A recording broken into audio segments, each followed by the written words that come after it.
opinions expressed on this show do not necessarily reflect those of the Barbers Chat Network, our great partners at H&B Media, or any of our media peers. We're just five idiots who love sports and love to talk shit. If you're offended easily, then this show isn't for you. And for those of you who aren't offended easily, sit back, relax, and enjoy the show. Remember, it's only entertainment.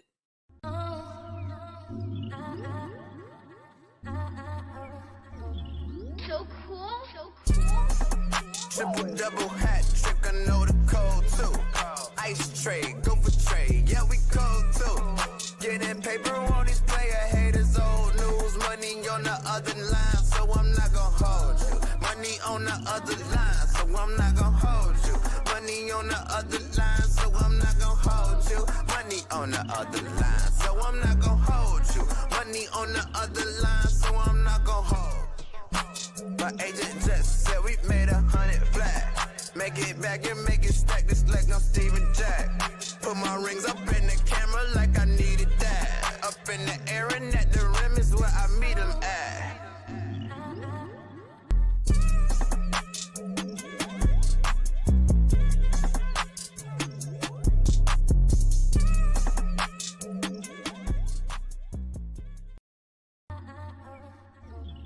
So cool. Triple double hat trick, I know the code too. Ice trade, go for trade, yeah we cold too. Getting paper on these player haters, old news, money on the other line, so I'm not gonna hold you. Money on the other line, so I'm not gonna hold you. Money on the other line, so I'm not gonna hold you. Money on the other line, so I'm not gonna.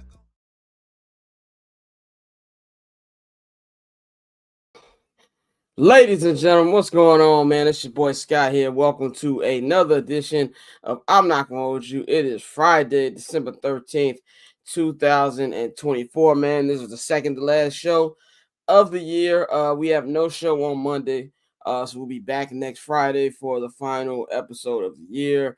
Getting you ready for our holidays, recapping everything that happened in the year, and just getting you ready for another year, man.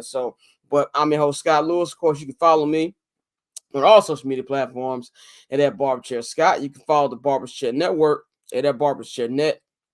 Follow our partners, H&B Media, and at H&B Media TV on Twitter, and at H&B Media on Instagram, man. If you are listening to this podcast version, we appreciate you for listening to the audio as well. Subscribe to our Patreon, patreon.com/Barbers Chair Network.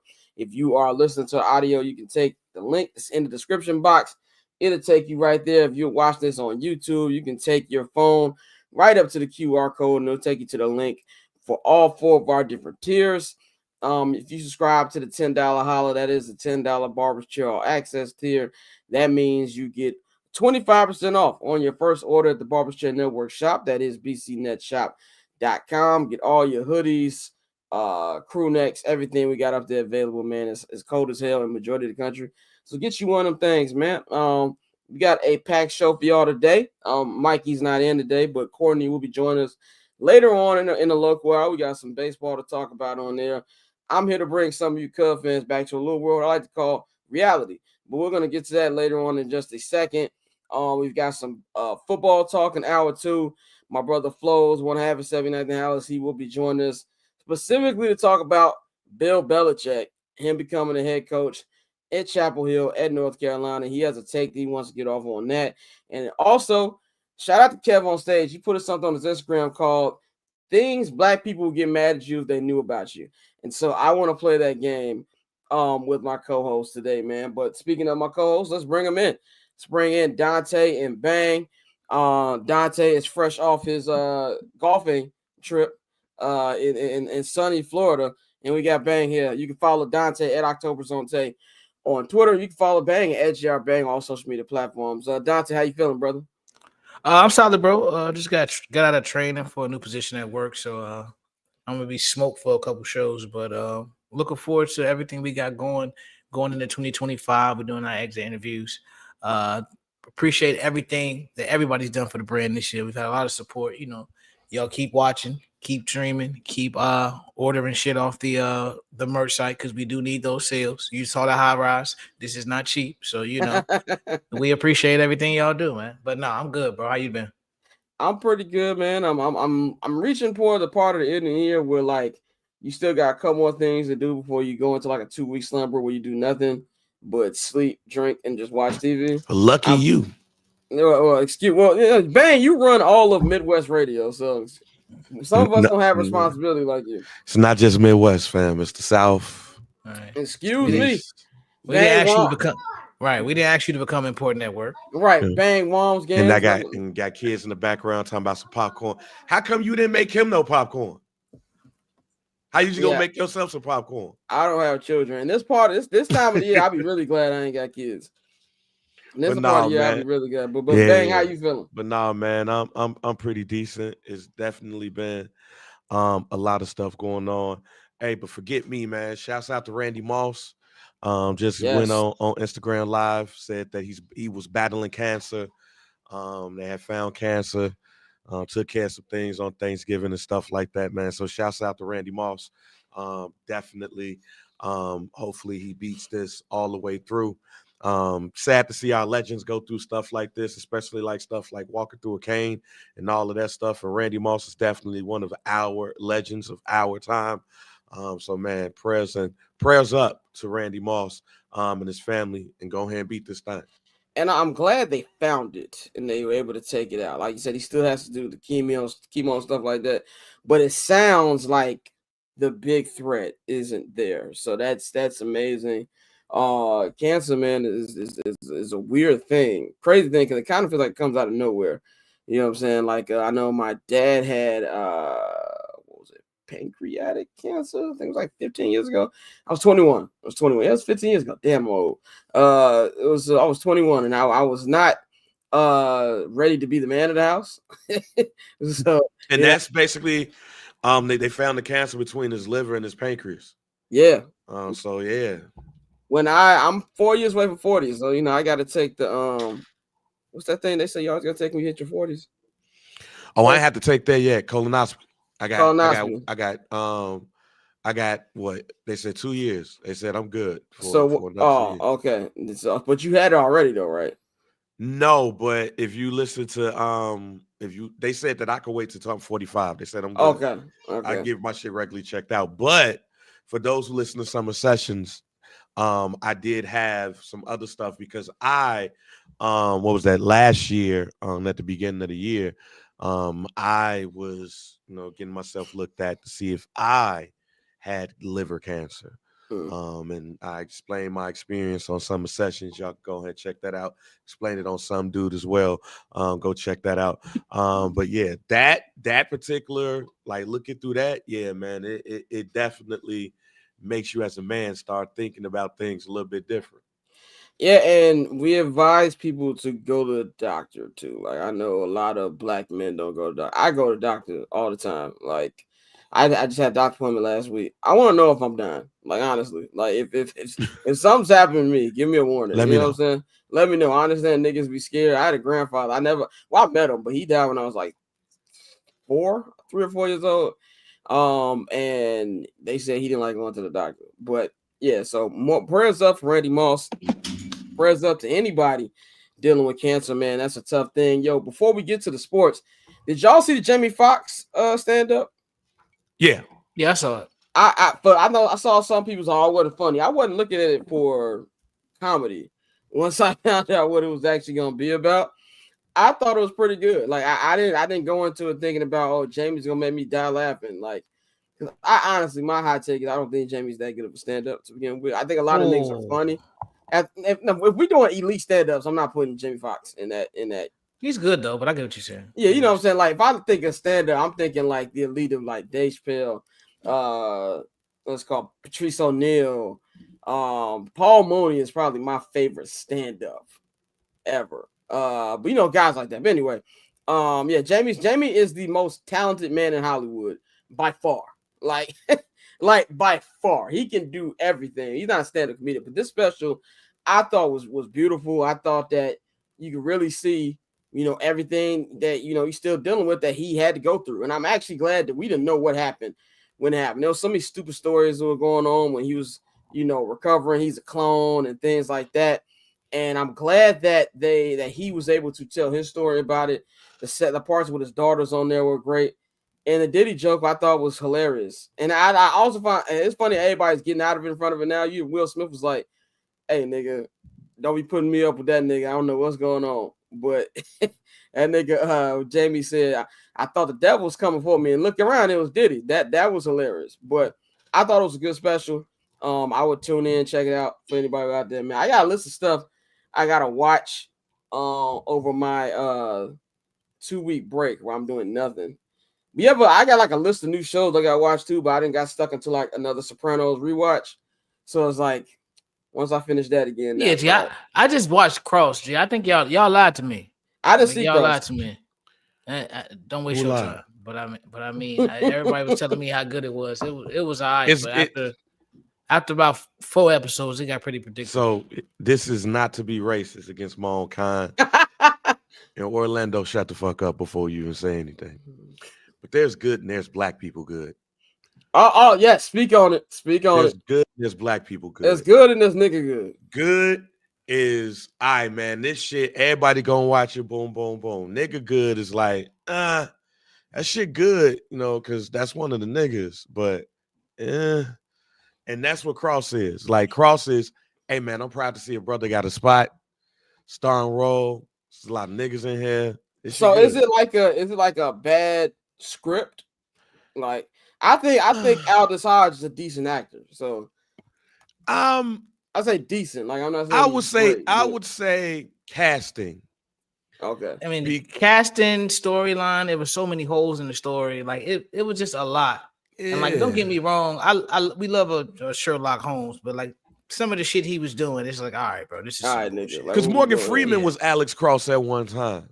Wasn't Tyler Perry Alex Cross at one time? Yeah, that's the same Alex Cross. Like Along Came a Spider, and that other movie that Morgan Freeman did. That's Alex Cross. Shout out to Bobby, man. Shout out to Bobby because I love comments like that because I pay attention to stuff like that. I really do. I pay attention to lighting. I pay attention to everything. People actually don't like watching movie and TV with me because I worked in a movie studio.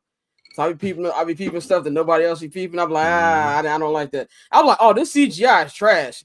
And the average person be like, nigga, shut up. But like I look at stuff like that. So I appreciate the lighting comment because that would throw me off completely. Some shows and movies are properly lit, some aren't. So I heard the Lioness show is great though. Yeah, I'm gonna watch that this weekend. I hope it's not black people good because Zoe Saldana, like she don't really like. Zoe Saldana don't even be messing with niggas like that. So that's why she don't like good. When I see her, even when I be watching like Marvel shit, I don't be like, yo, I gotta watch this shit because of her. What's funny? I've liked Zoe Saldana since I saw in that Bernie Mac movie, her Ashton Kutcher, but I know she don't fuck with niggas. She that's probably the last like. She definitely. Like, I know black. Yeah. I know black. What did Godfrey say? I know black. That's definitely Zoe Saldana. 100%. 1000%. Well, Silo, I gotta get caught up on Silo. That's on Apple TV. And I think I've seen everything else I want to see. I still gotta watch Mary Kingston. I heard amazing things. That's my shit. That's my shit. Yeah, I heard my man Clint Barton, Hawkeye, is killing it. Yeah. So I got a Yellowstone or good things about Yellowstone. Like there's so many shows I gotta watch, but now I got caught in my comfort shows rewatch. Like I just started rewatching Snowfall too, nigga. Like I'm gonna get to it. I will get to it. But I can't get into Yellowstone because it's too Caucasian. It's too. Hey, I can appreciate a good Caucasian show though. Like I can appreciate a good Caucasian show because like Billions, and all of that shit. But when you start getting into the country. Shit, I get what you're saying. It's too white people. So you didn't like Ozark? Ozark, they still had like dumbass nigga moments. Like even though they was white, it was like, okay, these niggas is crazy. But they wasn't like on farms and doing all that shit. Was in Missouri. Hey, what's the show? But it wasn't on farms, nigga. They wasn't on farms and doing. What's the show with Sylvester Stallone? That like everybody said. Tulsa King is good. Yeah, King of Tulsa. Yeah. I heard that was joined. Hey, Miles, Severance gang, we back. Severance season 2 next month. I couldn't get into it. I tried. Severance is hard. I tried. Hey, y'all finished this season in the industry, right? Yeah, of course I did. I got to get all the way back into it. Sure. industry was something that I caught doing. It debuted during quarantine. Yeah. Like, so that's why I got on. But Severance, man, shout out my man Gaylord Fokker, Ben Stiller, holding it down. That is a great show, man. But yeah, that was just my TV taste. I got a lot of stuff to watch. I will get into it over the next couple weeks. But it's time for the local hour, man. It is the local hour. There we go. The local hour, man. We got a lot of stuff to talk about. Not just the Bears. We got some White Sox and Cubs news as well. Both teams made trades. One for the betterment of their team, and the other because them niggas just don't know how to build a good team. Hey, let's trade one of our best players. Fuck it. We're not gonna be good another presidential term. So we're gonna talk about both of them in about 45 minutes. Courtney will be joining us for that. But let's talk about Ryan Poles and Kevin Warren, man. We're gonna get into this. I kind of feel like everything is telling us right now, and there's some beef between these two niggas. We saw Sylvie say on Waddle and Sylvie last week that Ryan Poles is upset because he kind of feels like he was blindsided a year ago when they hired Kevin Warren to be president. And when he originally signed with the Bears, the thing that stood out to him that he loved was that he only had to report to George McCaskey and not report to anybody else. Then they hired Kevo. Now you got to report to Kevo. Now there's kind of been a little bit of tension there. Kevin Warren doesn't want to he wants to shake things up, and that he's not 100% happy with the job that Ryan Poles has been doing. And then today, shout out to my two colleagues, Dan Wiederer and our guy Adam Johns, friend of the program. Two excellent articles today on the status of what's going on in Halas Hall, about the stories that's been going on. We're going to quote Dan Wiederer a little bit more because his really showed you the difference between what's been going on with Ryan Poles, what's been going on with Kevin Warren. John's piece really focused on, Kevin Warren might want to get rid of Ryan Poles. But don't forget George McCaskey hired Ryan Poles. He went to go pick him up and things like that. Will he allow Kevin Warren to fire him? So I want to bring up some of these quotes from Dan Wiederer's article. And this is in the Tribune, if I'm not mistaken. So let me just make sure I double check. Yeah, Tribune, ChicagoTribune.com. So this one is from Dan Wiederer. He said, the Bears' initial union with Matt Eberflus elicited more shrugs around the NFL than accommodations. Multiple league sources have told the Tribune that had the Bears not hired Eberflus, the Colts were set to fire him, and he quite possibly might have had to seek a position coach role elsewhere in the league. Instead, Poles handed him the Bears head coaching role. Let's see the next one. There we go. And one former AFC executive said, what big time coach is going to sign up, no questions asked, to work with Ryan Poles right now? If you are a serious candidate, you'll need to ask yourself, and more importantly, them, what is the level of belief in Ryan and where exactly does it stem from? It sounds harsh, but the first question I'm asking is, why is he to save his job? And I want to walk with absolutely no reservations about their answer. And then another part here said the former AFC executive, all that talk over the summer that Caleb was being dropped into the best situation a rookie quarterback has ever been in, I honestly thought all of it was incredibly cringeworthy. Sure, they had accumulated talent for the offense, but I was looking upward and inside the organization, to the coordinator, to the head coach, to the GM, to the president, to ownership. The argument could be made that there was 0 for 5 in that regard as far as having people and structures in place that were proven in any way. Was there any more to this? Oh, there we are. We got a couple more. Throughout his coaching tenure, Eberflus was described inside Halas Hall as awkward, corny, inexplicably isolated at times, even when it came to interacting with his assistant coaches. There was a miscalculation to the connectivity piece with Matt and his ability to rally guys, one source said. After a while, you run out of sayings, you run out of slogans, you run out of coaching one-liners. When all that runs out, who are you really? And do you still have the ability to tap into your guys so they can maximize their talents for you? If I'm Kevin Warren, one league source said, I owe it to myself to ask difficult questions about what has been sold to me about Eberflus' leadership and why Poles' vision was so out of whack with what unfolded. With all the hype the Bears were generating this offseason, you would have thought they were a shoe-in for the playoffs. Eberflus had it all sitting there for him. He was given opportunity after opportunity, and not only wasn't he great, he was horrific, and you could write a book on that. This one right here. Some believe Poles may have gravitated 3 years ago towards a differential head coach who wouldn't make waves or meddle or be confrontational when it came to building the roster and setting the team's big picture. Poles, it has been perceived, was true visionary to the relationship, and Eberflus' top priority being the motor team, they play hard and stay together. Added another league source. I can't speak with expertise on their relationship specifically, but when you are a rookie GM and you want it to be your show, I can see operating with that mindset, even if maybe 100% subconscious. There's a lot more on that too, so I would check out their article when you get a chance. Shout out to Dan Wiederer. Everything we've been hearing over this last week, especially with the Bears getting blown out by the San Francisco 49ers, a same team who couldn't even muster up 9 points last night, it kind of feels like things are pointing to maybe Ryan Poles lose his job. And this has been a conversation that has really taken over Bears media. And I look at it like this, man. I've said before, I don't think Ryan Poles has done a quote-unquote bad job. I think he's done some good things, some really good things.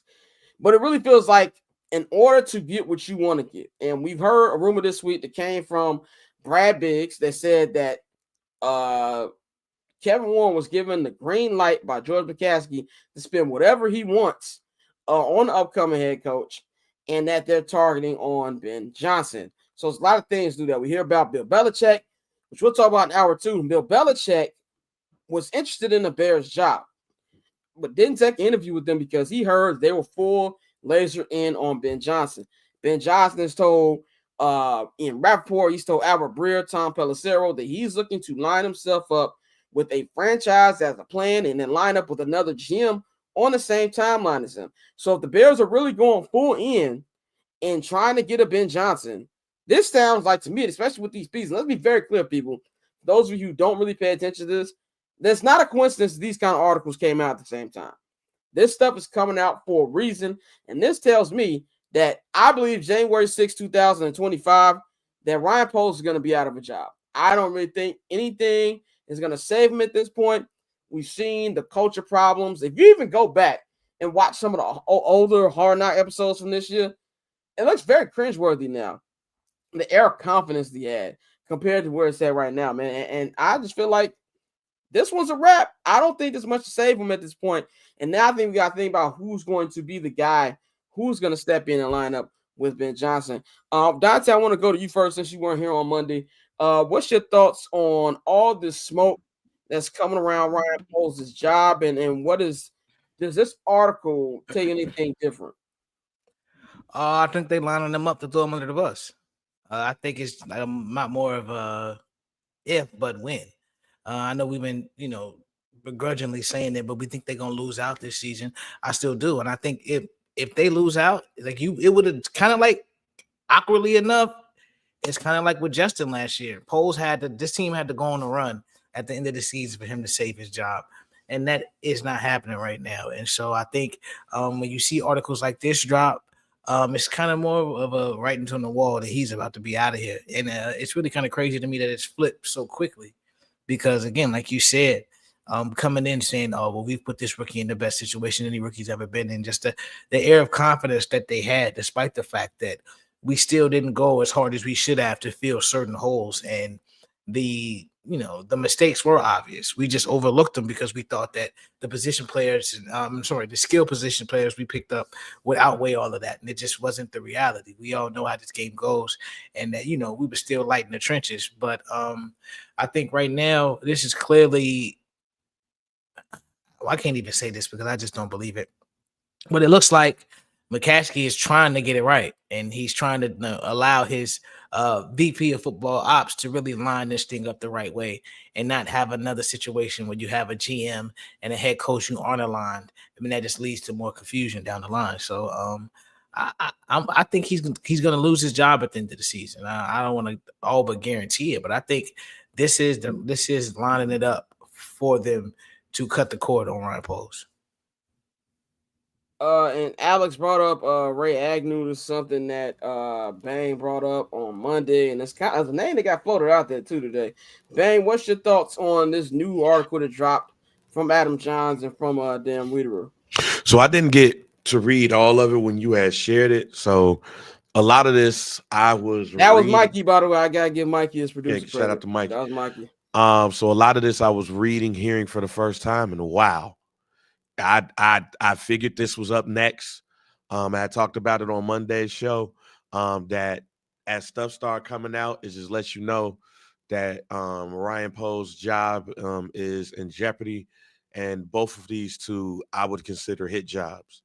I would consider both of these articles as his jobs on Ryan Poles, and it's just letting you know that Ryan Poles' job is no longer needed as the Chicago Bears. And you're right, Dante. You're right.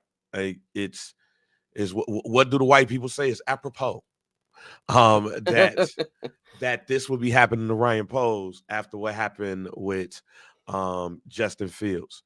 But yeah, the writing's on the wall. If you want Ben Johnson's basically just told you what he's going to come into if that is what it is. And when I looked at the organization, I had already said to y'all that if you can rate an organization, especially in your division of people, you are going to it's going to be good for you.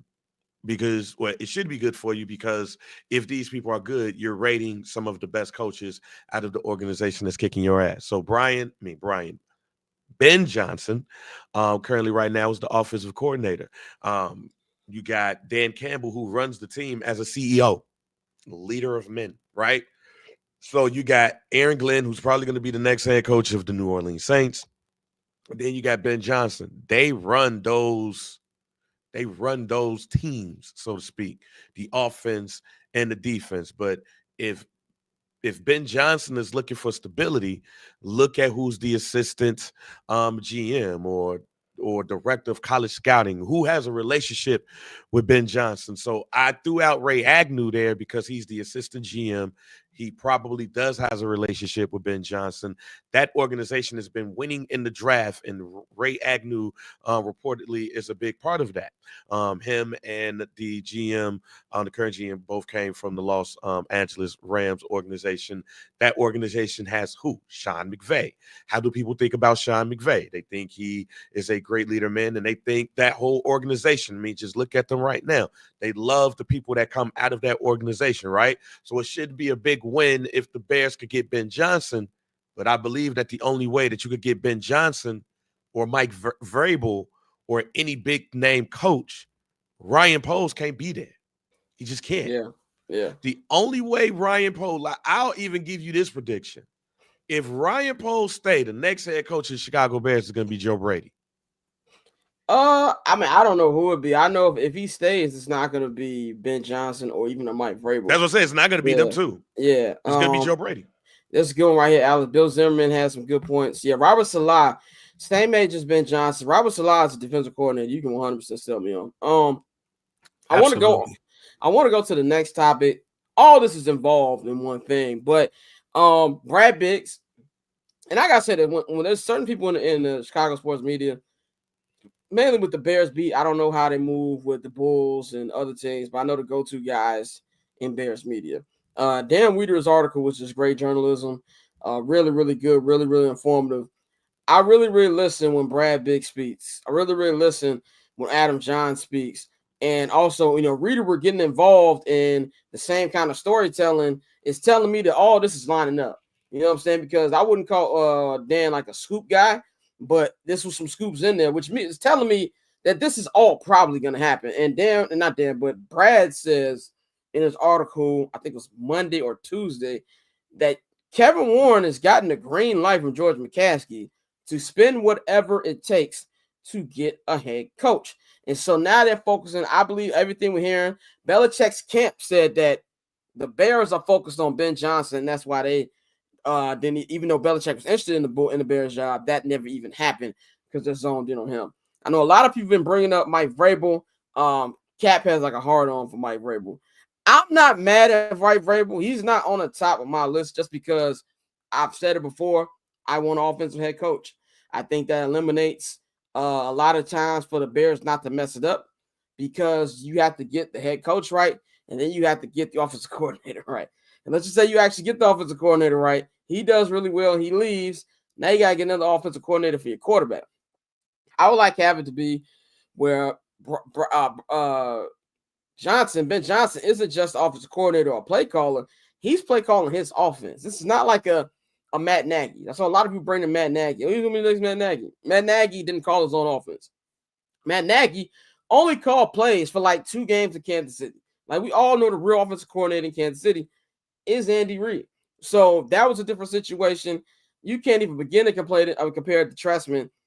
It's an offensive lead, and that's what I personally would want. I don't really care about the leader of men thing is terrible to me. I don't really care about that. You can be a silent, cool, calm, and collected guy and still be a leader of men. I don't think anybody says that Mike McDaniel is a bad leader. I don't think anybody says Kyle Shanahan is a bad leader. Like, Sean McVay is more talkative than Kyle, but I wouldn't look at him as like a Vrabel, type of fuck off type attitude type of guy. Like, you can be a leader through that way too.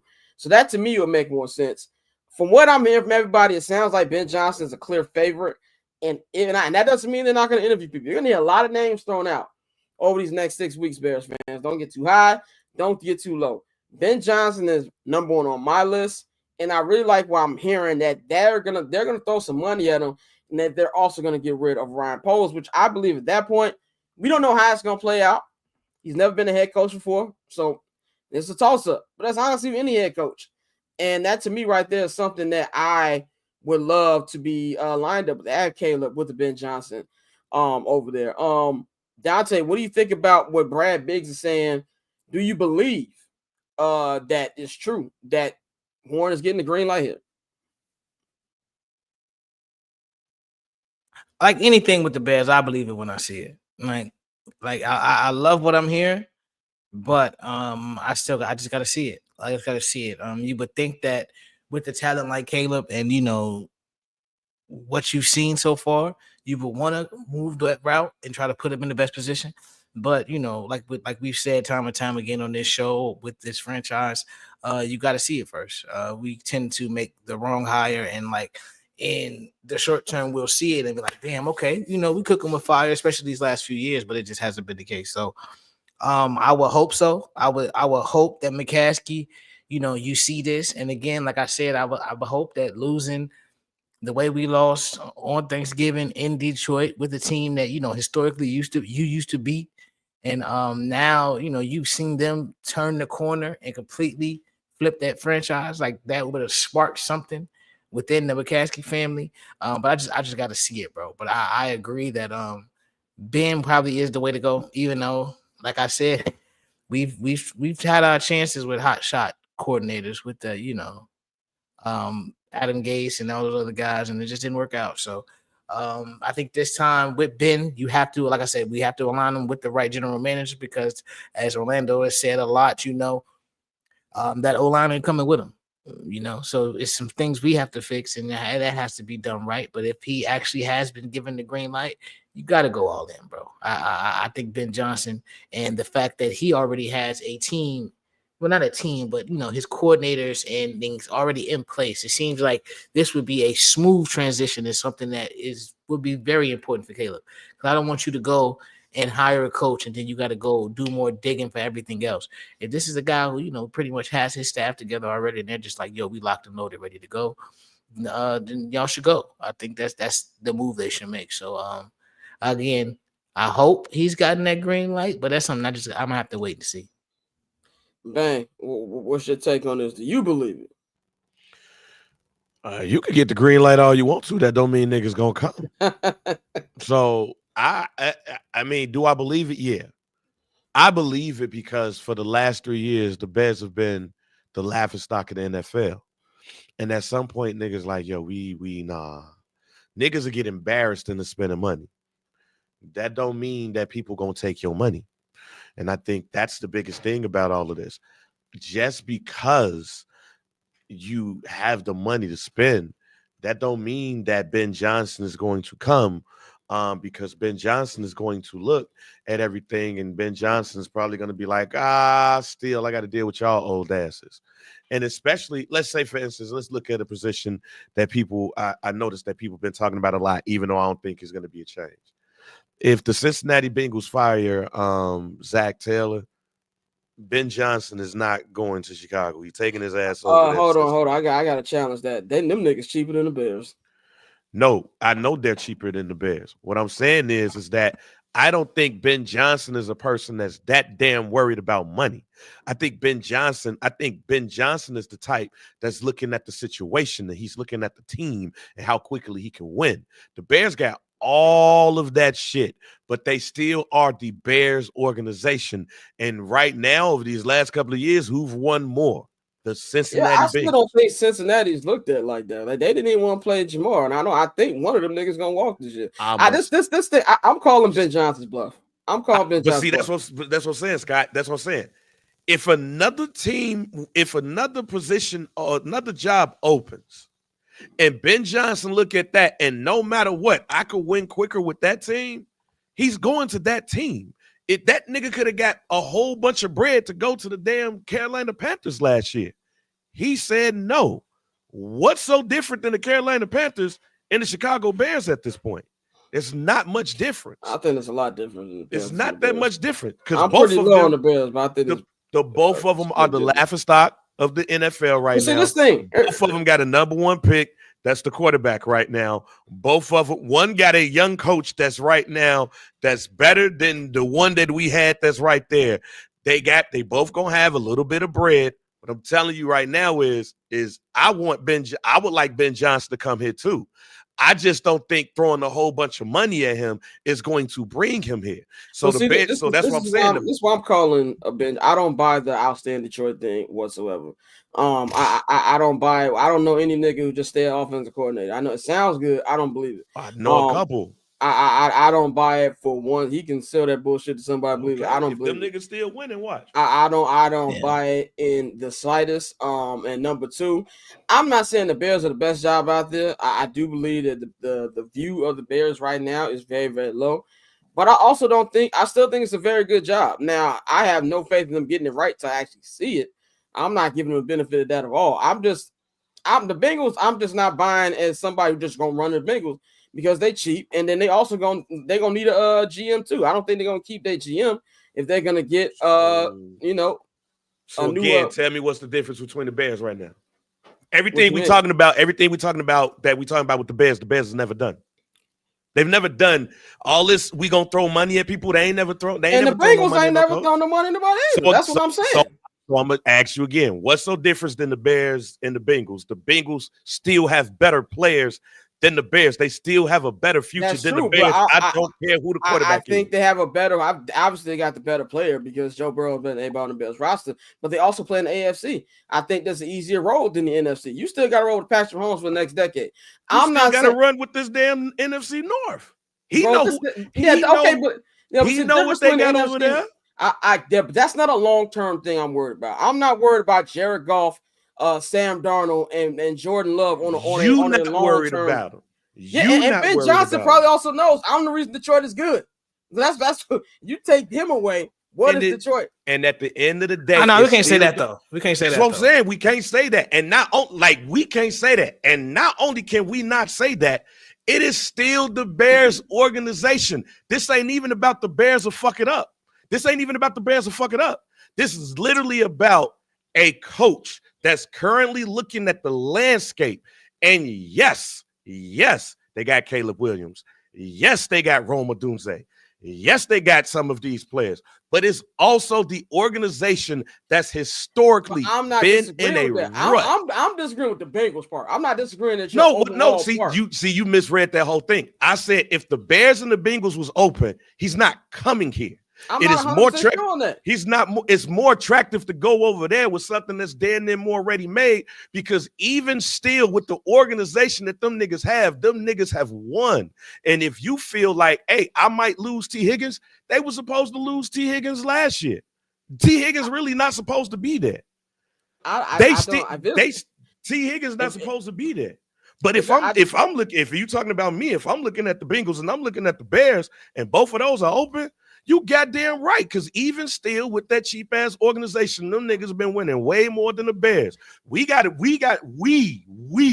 we have this conversation, we got to understand that the Bears tax is the Bears tax, And that Bears tax is looking way worse than any other team in the NFL right now. Because right now, the Bears and the situation that they had was supposed to be a great situation. And now it is one of the worst in the NFL. And part of the reason it is one of the worst in the NFL because them niggas in the front office literally have no fucking clue of what they're doing right now. So if I'm Ben Johnson, what makes this shit so attractive? Somebody tell me. I think it's Caleb Williams. I think that's what makes it more attractive. And Joe is great. I'm a Joe Burrow nigga. Like I said, Joe Burrow outside of Mahomes is the best quarterback in the NFL. I think both are bonehead organizations. I think both have shit organizations.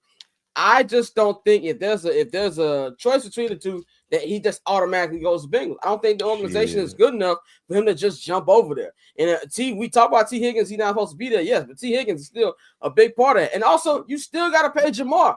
The price has gone up even way more than it did. He leads the league. You can trade, and the crazy thing is you could trade both of those players and get assets back.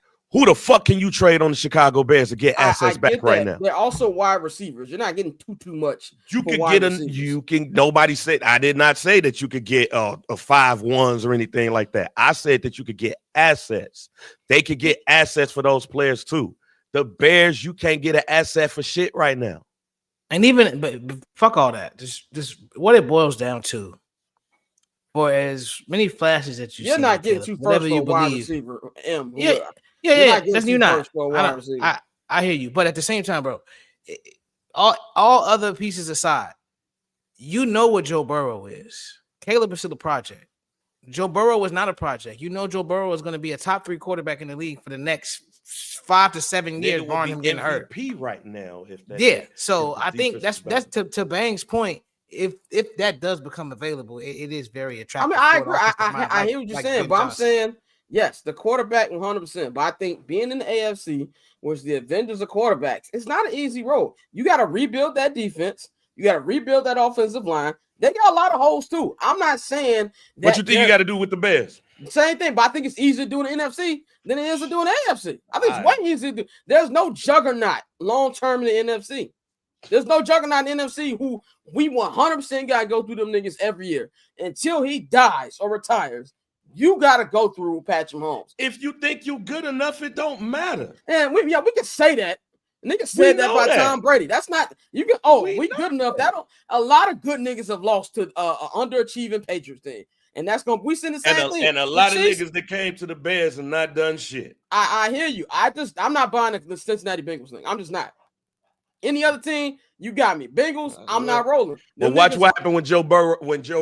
If that happens, if Joe Burrow. I don't think Zach Taylor's getting fired. I don't think he is. That's the whole point. That's why I was like, I don't even know why that is the discussion, because I just said if some shit like that open, but he ain't going nowhere. But that's the whole point that I'm making. There's other attractive places for this nigga to go instead of the Bears. I'm not saying the Bears are number one. I'm just not agreeing with the Bengals. That's the only thing. All I was saying in the first place is places like the Bengals, places like other spots that could be shit. Damn near the Jacksonville Jaguars is damn near more attractive than the Bears. I can buy the Jaguars because you can go to Jacksonville and just be under the radar. I'm saying, the whole point of what I was saying is, so what? You can open up the damn pocketbook. What the fuck does that matter with the Chicago? Oh, now we can open up the pocketbook. And yeah, nigga gonna come over there. That literally don't mean shit at this point right now, when everything above the goddamn head coaching spot right now is worse than damn near any. I hear all of that. I still think that Caleb Williams is the golden ticket. I hear all the stuff. I'm not shooting the Bears no bail. I'm not saying they're gonna get it right. I gotta see them get it right. All I'm saying is I don't believe that this is just a bottom of the road job. I just don't buy it. I don't buy it whatsoever. I don't. I think a lot of coaches look at this like, if you had anybody besides an idiot running this, it's a playoff team. That's just what I think. But let's move on to the Vikings Bears preview. And then we're gonna bring Courtney in. But we're gonna talk about Bears Vikings. They actually have a game this week. They are currently on a 7-game losing streak. They'll be heading to Minnesota to take on the Minnesota Vikings on Monday Night Football. It's the second time they're playing them. Of course, they lost. How did they lose this one? I almost forgot how they lost this one. How they lose this one to the Vikings? This wasn't the block field goal. No, that was the Packers. No. Caleb got him down to a field goal. We went to overtime and then we lost by a field goal. Yeah, they lost to overtime. Shout out to the kid. Yeah, they lost to overtime. That's what it was. They lost to overtime. But last time they played in Minnesota, Bears won last year on Monday Night Football. Justin Fields, DJ Moore had a big play in overtime over there. But yeah, man, I'm not picking the Bears for the rest of the season. I know I said on how many wins, whatever the game show we had. Where's the win that they were going to win to? I don't see that anymore. I think this locker room is broken. I think the Vikings really, really play well at home. Sam Darnold is looking for a big, big payday.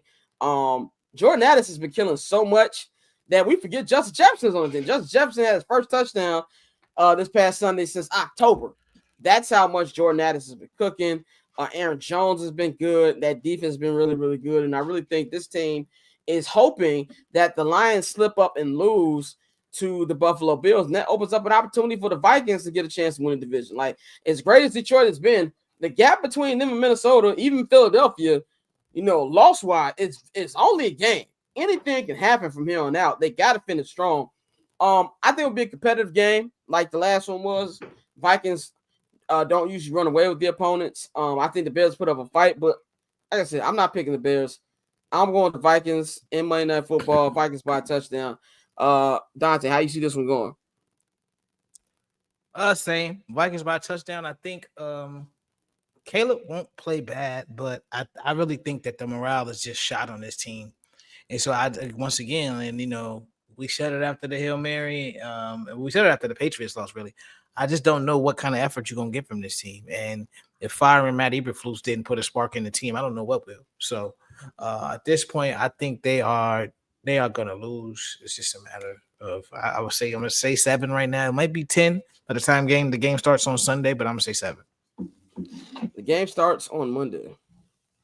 I'm sorry. Yeah, you're right. Monday. My bad. I got to the fine button too late, so I'm gonna let you slide this time. Go ahead, man. This is ass whooping. Like I don't foresee the Bears being close in any other game this season. So you think they're gonna get blown out? I don't see that either. Well, let me explain it to you why. Since you asked me, you still have an inexperienced coach going up against a more experienced coach, not only on the offensive side. But of course, on the defensive side, the Bears don't do well on the primetime games as well.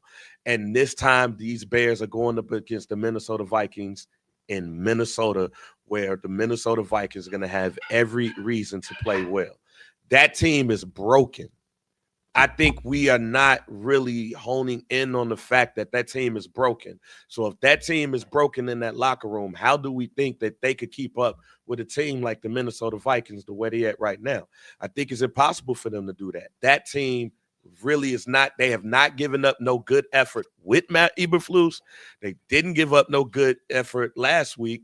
And then that's also, like I said on Monday, I would have picked the San Francisco 49ers because you're going up against one of the better coaches in the NFL and one of the best play callers in the NFL.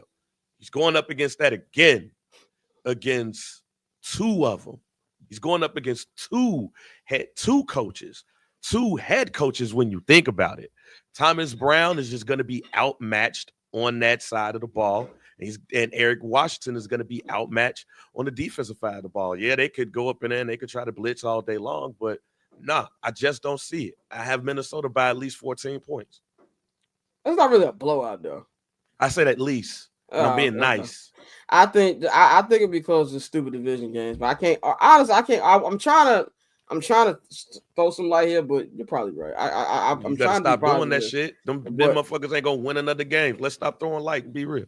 Look, it's the Bears, man. Something can happen. I want them to win for my sanity, man. I'm tired of watching loss. I'm sorry. Oh well, shit, you about to go crazy I'm for sorry. the rest of the year. I'm sorry. I'm not gonna get these niggas. I'm not letting these niggas. What they take? You need you need one of the pills because you're gonna need it.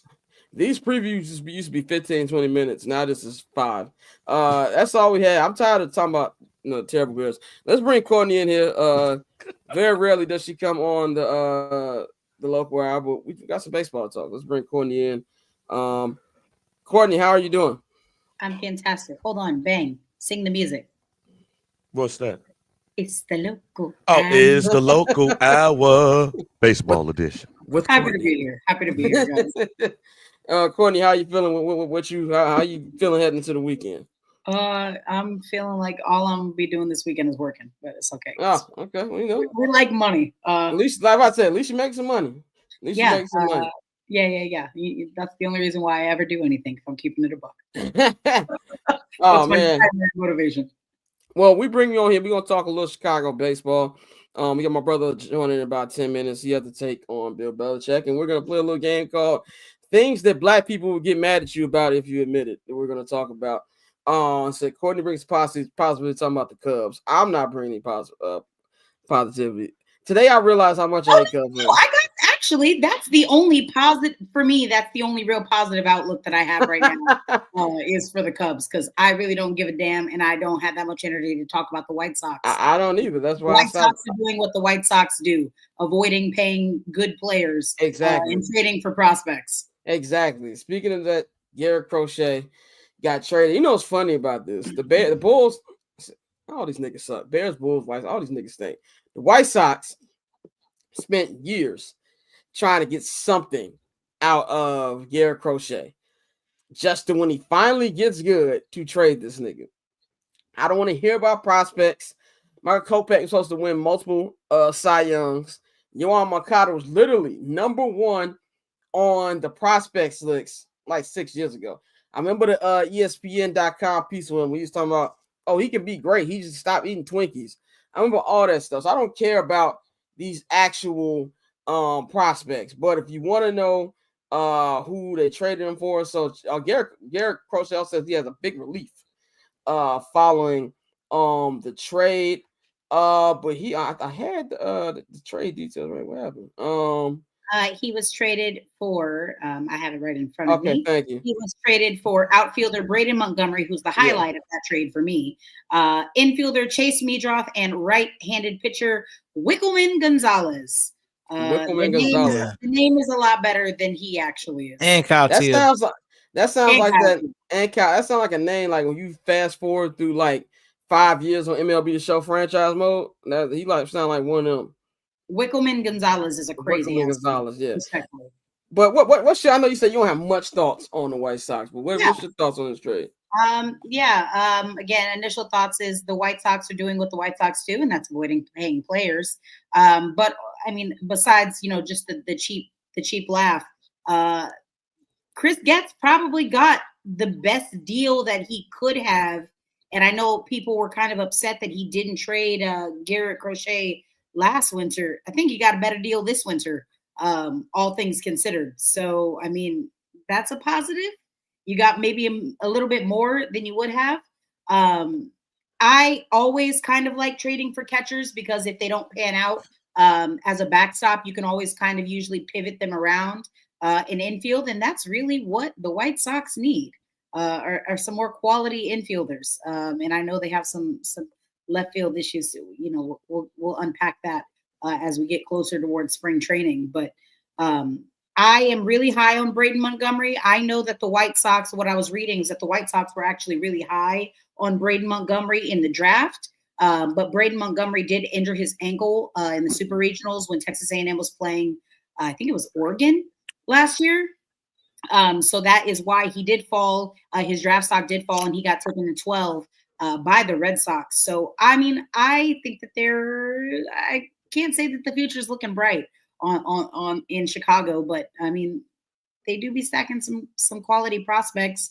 And Red Sox, they kind of had an abundance of riches right now. So it's not like they gave up, Garrett Crochet for nothing. They got some good guys back in return. The only one I'm a little uncertain of right now, like I said, is Wickelman Gonzalez, because he shows flashes. I looked at some of his videos and his stats, and he does show flashes of being, a quality starter. But then he also blows the fuck up sometimes, and that's the way baseball goes. But Dante, you are a resident White Sox fan since Mikey's not here today. We'll get to the Cubs in a minute, Orlando. Relax. Dante, what's your thoughts on this trade? I'm sick of this shit. I think once again, you're banking on a handful of prospects. And then my whole thing with trading for catchers, it's not like, and Mikey put it to us in the group chat and made a very good point. With Theo Epstein, he did it with shortstops. You stack shortstops because they're the most athletic person on the field 9 times out of 10, and you can bounce them around. What the Chicago White Sox have done for the past decade is try to stack catchers and first basemen and stick them places they shouldn't be. That's why we've seen Gavin Sheets in right field. That's why we've seen Andrew Vaughn can't find a place to play. And he's not that good at first base, but they finally stuck him there. Zach Collins, when we drafted him, you just traded for a catcher this season. Now you just traded for another catcher. Yep. So not only Corey Lee, you got Cuero too. So you got one in the minors that was actually pretty good. So you've just Cuero, I think Cuero is more ready. I think he's in AAA now. He's definitely closer to ready than Kyle Teal is. But the only upside here for the White Sox is that you actually have a guy in both of them that can run the bases, and it's not going to take fucking 4 dudes to get your catcher home. But there is no upside, especially because you pretty much acknowledge with this trade. With this trade, you said you're not winning for 3 or 4 years because, like you said, Braden, you just drafted him. The Red Sox actually had 2 prospects that were better and are closer to the big leagues, but they didn't even ask for them because we said we're not going to be good no time soon, so it's okay. We'll take more upside on this. And if I'm the Red Sox, I love it. Once again, thank you. I know Chris Sale did get hurt, but you just gave me another left-handed flamethrower, and Garrett turns into what we think he can be. I mean, you're talking about a potential Cy Young winner. So adding that in that stacked division, you've seen them making moves. You've seen, the arms race that we have in AL East right now. It was a great move for the Red Sox because you got this guy, and like I said, you kept your top 2 prospects, and now they can come up and contribute to the big league roster. So win for them, and it's like you said, the same old White Sox. Same old White Sox. That's why I told you and Mikey, the boat is going down. Get off the boat. I still got life raft, y'all niggas. Come on. Yeah, I would love Mikey to be here just so I could hear the copium, Yeah, Mikey, like, we know it's baseball. You can get lucky. No, nigga. No. It's a lot of luck. You can, right? Yeah. Like, that's kind of the name of the game, right? No, you gotta have people who should actually be in the major leagues on your roster to get. And like you said, I'm sure Mikey would have told us some amazing stat about Kyle Teal. Opening day lineup is gonna look like who the fuck is your lose 120 starting pitcher? Easily. Let's move on to the Northsiders who are enjoying themselves right now. A couple moves have happened over these last couple hours. First one, the biggest trade, they got Kyle Tucker, who was one of the best players in Major League Baseball, one of the best players on Astros last couple of years. He's getting traded now. He's got 1 more year on his contract. Remember, he is looking for a big payday coming up next season. He got traded to the Cubs for third baseman and first baseman Isaac Paredes. That's pronounced his last name. Isaac Paredes. Oh, it's not Isaac. It's Isaac. Isaac Paredes. Okay. Top third base prospect Cam Smith and right-handed pitcher Hayden Wesneski. Also a dog, but it was about time Houston. And just a couple minutes ago, Jeff Passan reported another deal. The Cubs have signed catcher Carson Kelly, who was on the Rangers last year, for 2 years, $11.5 million. And according to Orlando, who was according to Bruce Levine, said the Cubs are in serious talks with Seattle revolving around Luis Castillo and have talked to San Diego for Dylan Cease. Sounds like Jed Hoyer has a post. As I tweeted a couple hours ago, I initially didn't like the deal because I said, we all know the Cubs are not paying this nigga. He's going to be looking for $400 to $500 million easily next year. I didn't think the Cubs were a Kyle Tucker away from being a serious National League contender. Now, they can win the division. Now, if that's your goal to win the division, cool. I think, Brewers. That's definitely the goal, Scott. Yeah, that's what it sounds like. You got this other catcher move. If they get Luis Castillo, if they get Cease, looks much better. I want to see the full plan before I give my full take on it. If because Chicago sports do this, where they'll make one trade and they don't do nothing else.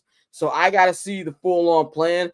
But no, you can't shit on the type of player that Kyle Tucker is. He's incredible. I don't know what Houston's doing.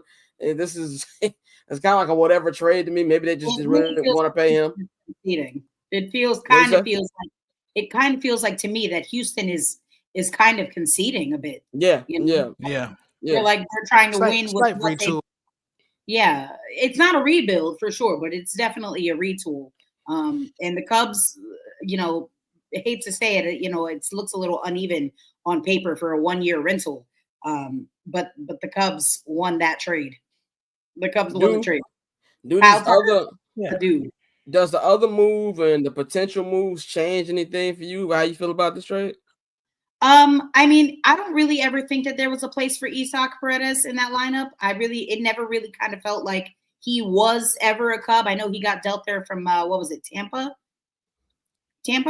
You would know better than me. Yeah. Oh, yeah, no, it was Tampa. It was Tampa. Yeah. It just never felt like he had a place in that lineup. Cam Smith, I don't think he was ever going to really pan out, in Chicago anyway. And that basically kind of signals that the Astros will be moving on officially from Alex Bregman. I think Alex Bregman will be a Yankee. And in addition to players that will be Yankees, I think Cody Bellinger, that trade is going to be happening probably sooner rather than later. Yeah, no, that's my thing. If you the Cubs, sign Alex Bregman. Like, what the fuck are y'all doing? Like, sign Bregman, trade Cody, get somebody back from the Yankees, probably more pitching because that's what you need. Even though I don't think that will require them to spend money, big league ready pitching. But but that's my point, bro. Like, you make a move for Kyle Tucker. It is a great move. I won't sit here and try to shit on the Cubs because Alex Bregman at third for the Cubs would be fucking sick. Right. If you bring in Bregman, even though your infield's already fine, but bring in Bregman, that's an upgrade at third base, bro. Park too. In that ballpark, come on, man. You trading Cody, he's gone. This pretty much confirmed that. So that's my thing. Dansby at short and Alex Bregman at third. That's fire. And Cam Smith is going to be a dog. I agree. Yeah. But that's my thing. This feels like a win now move for the Cubs, and they never make win now moves. So it's like, what is next? Like, what are we going to do? Kyle Tucker is going to go off this season because he's trying to get that big payday. Yeah. Oh yeah, 100%. We know that. Payday and like bro might actually start stealing bases again. I can't wait to see. You damn right it's bad. Fuck the Cubs. That's gonna be one of the few words you're gonna say. It's go down. Like, let's be very clear. I'm just being realistic. Like, it's a great move. Like, Kyle Tucker, it's Kyle fucking Tucker. He's an all-star. We know who Kyle Tucker is. But what are the moves that are gonna follow this? That's what that's why I'm waiting before I get my full grade. Like, I if there's more, if we look back in like 2 months and there's more, that's cool.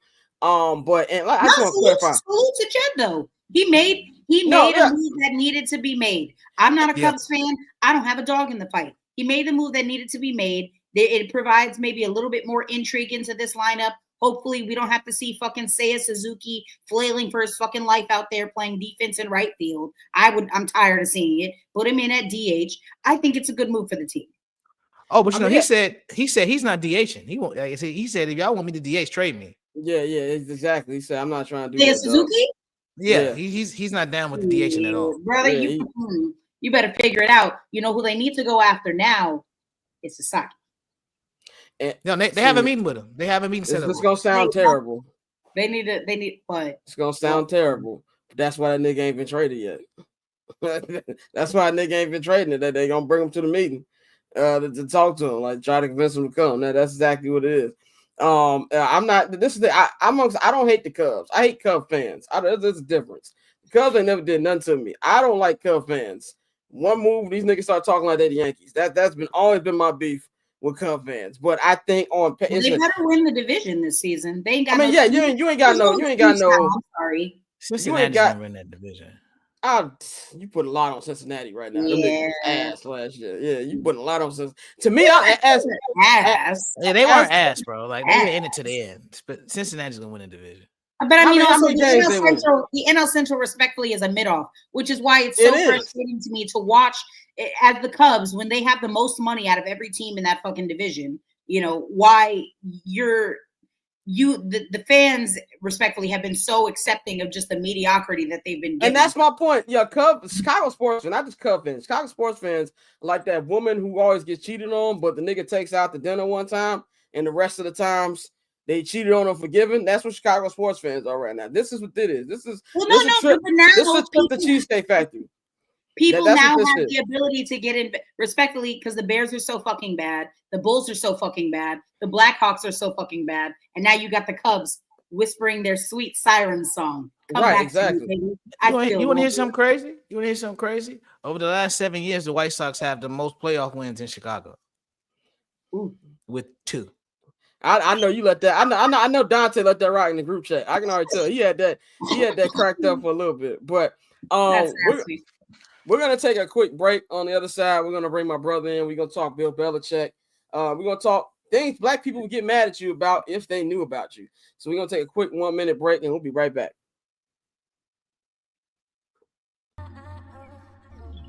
So cool. Triple double hat trick, I know the code too. Ice trade, go for trade, yeah we cold too. Getting paper on these player haters, old news, money on the other line, so I'm not gonna hold you. Money on the other line, so I'm not gonna hold you. Money on the other line, so I'm not gonna hold you. Money on the other line, so I'm not gonna.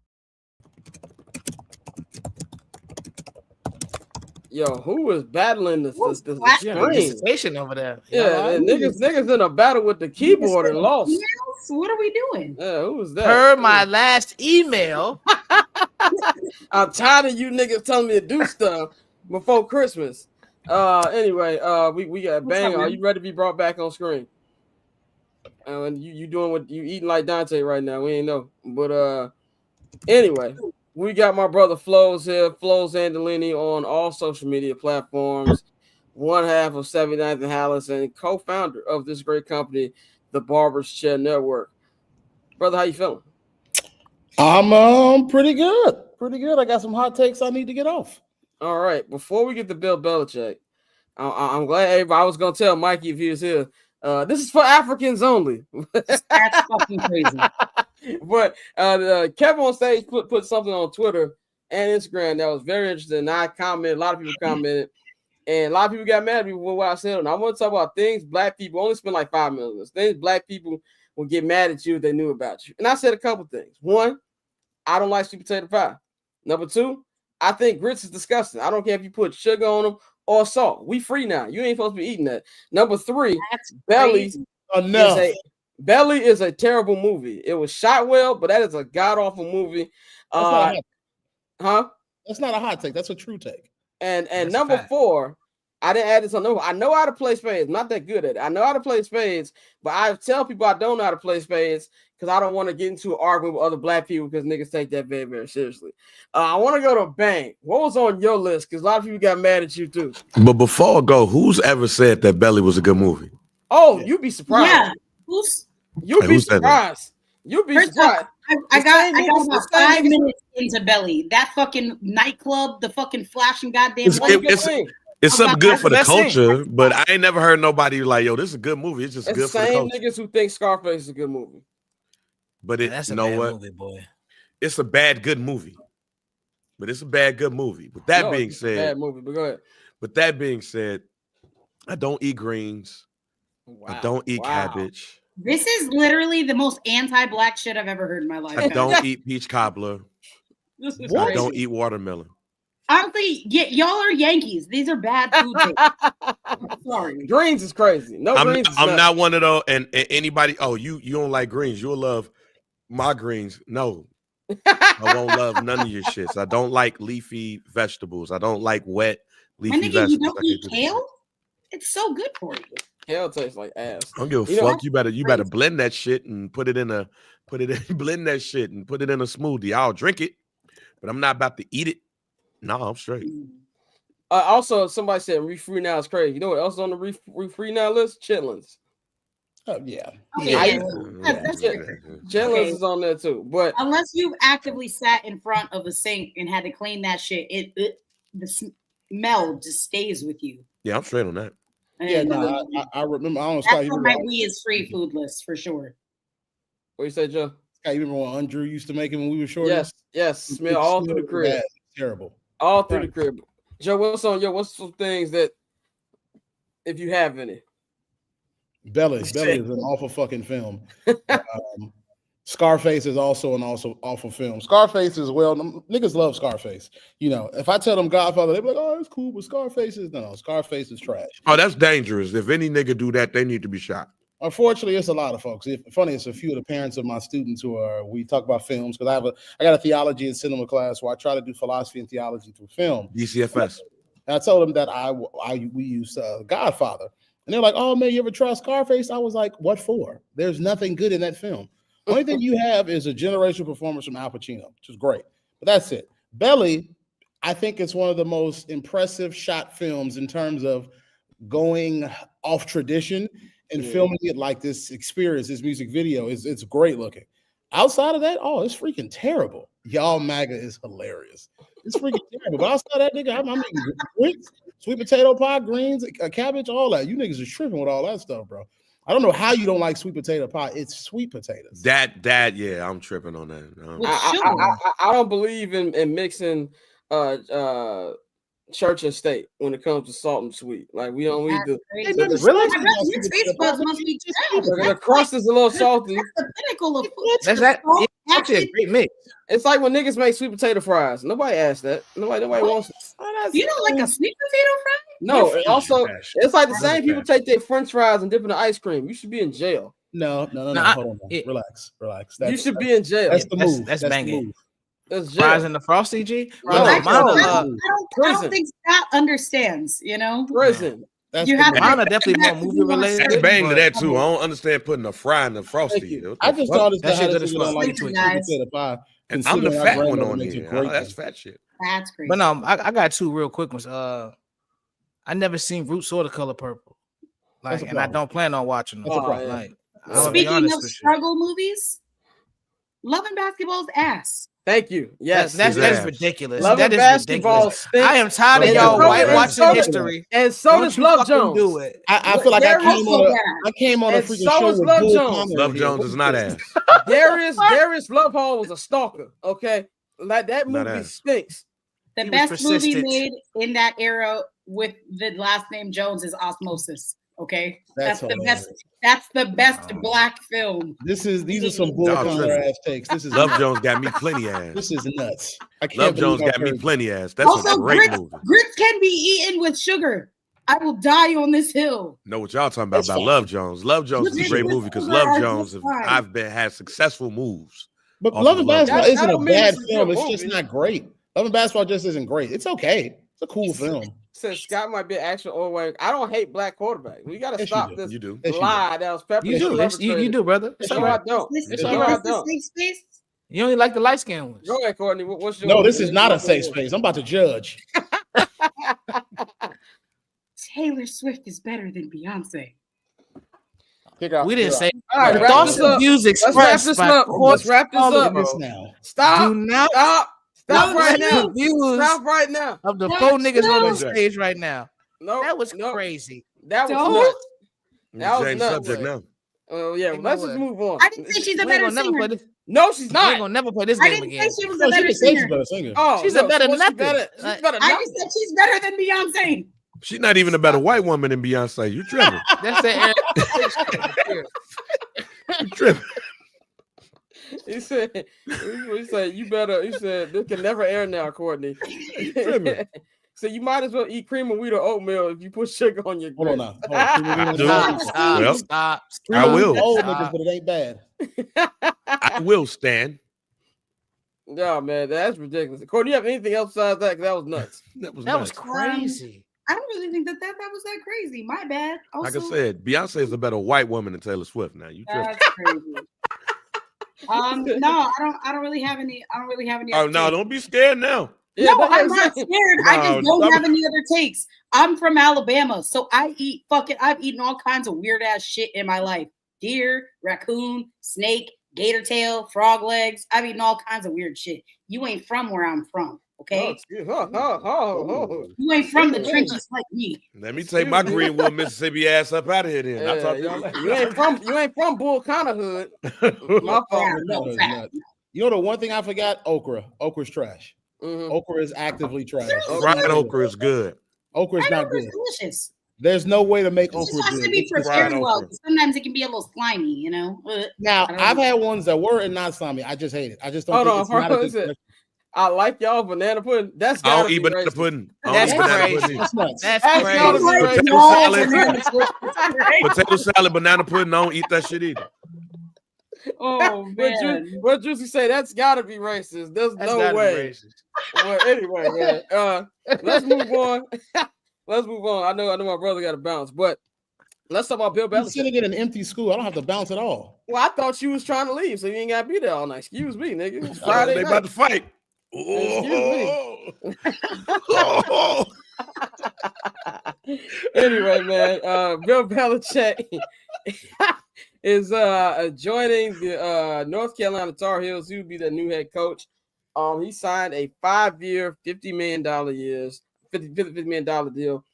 That would be 10 years every year, $10 million every year. And it's kind of set up like his son will be the coach when he's done. I won't say this came out of nowhere, but it came out a couple weeks ago. When I originally heard about it, I was like, there's no way this is actually going to happen. He wants an NFL job. I didn't think that was going to happen. He said, did I have grandmothers? Yes. One of mine is still living. Yes. So I did have grandmothers. But anyway, Joe, you said you specifically wanted to talk about this move. The floor is yours. So I'm going to say something controversial. I think the biggest thing I want to say is Bill Belichick is a system coach. When I mean system, I'm using it as a pejorative the way folks talk about quarterbacks. Now, this is not to say that he's not the greatest coach of all time. He is. You can't deny the championship rings that he has.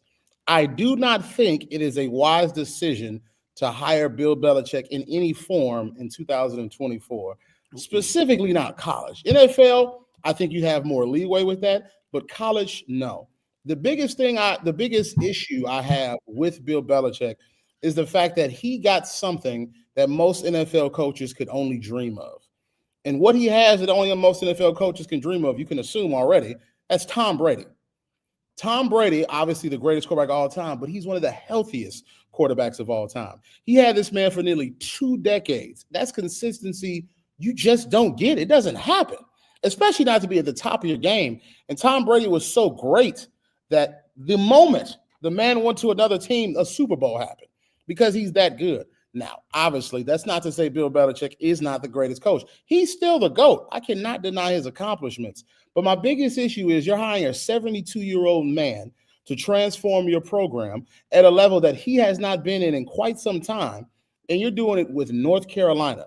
Now, North Carolina, actually not in quite some time, the nigga's never been in the college level as a coach. He started with like the Baltimore Colts, like in the 70s. So to go to that, and then go to the college game, and you're spending $50 million on this man, I just don't think it's a smart decision. And you got to throw a little nepotism in. His son gets in there. Who knows how that's going to work out?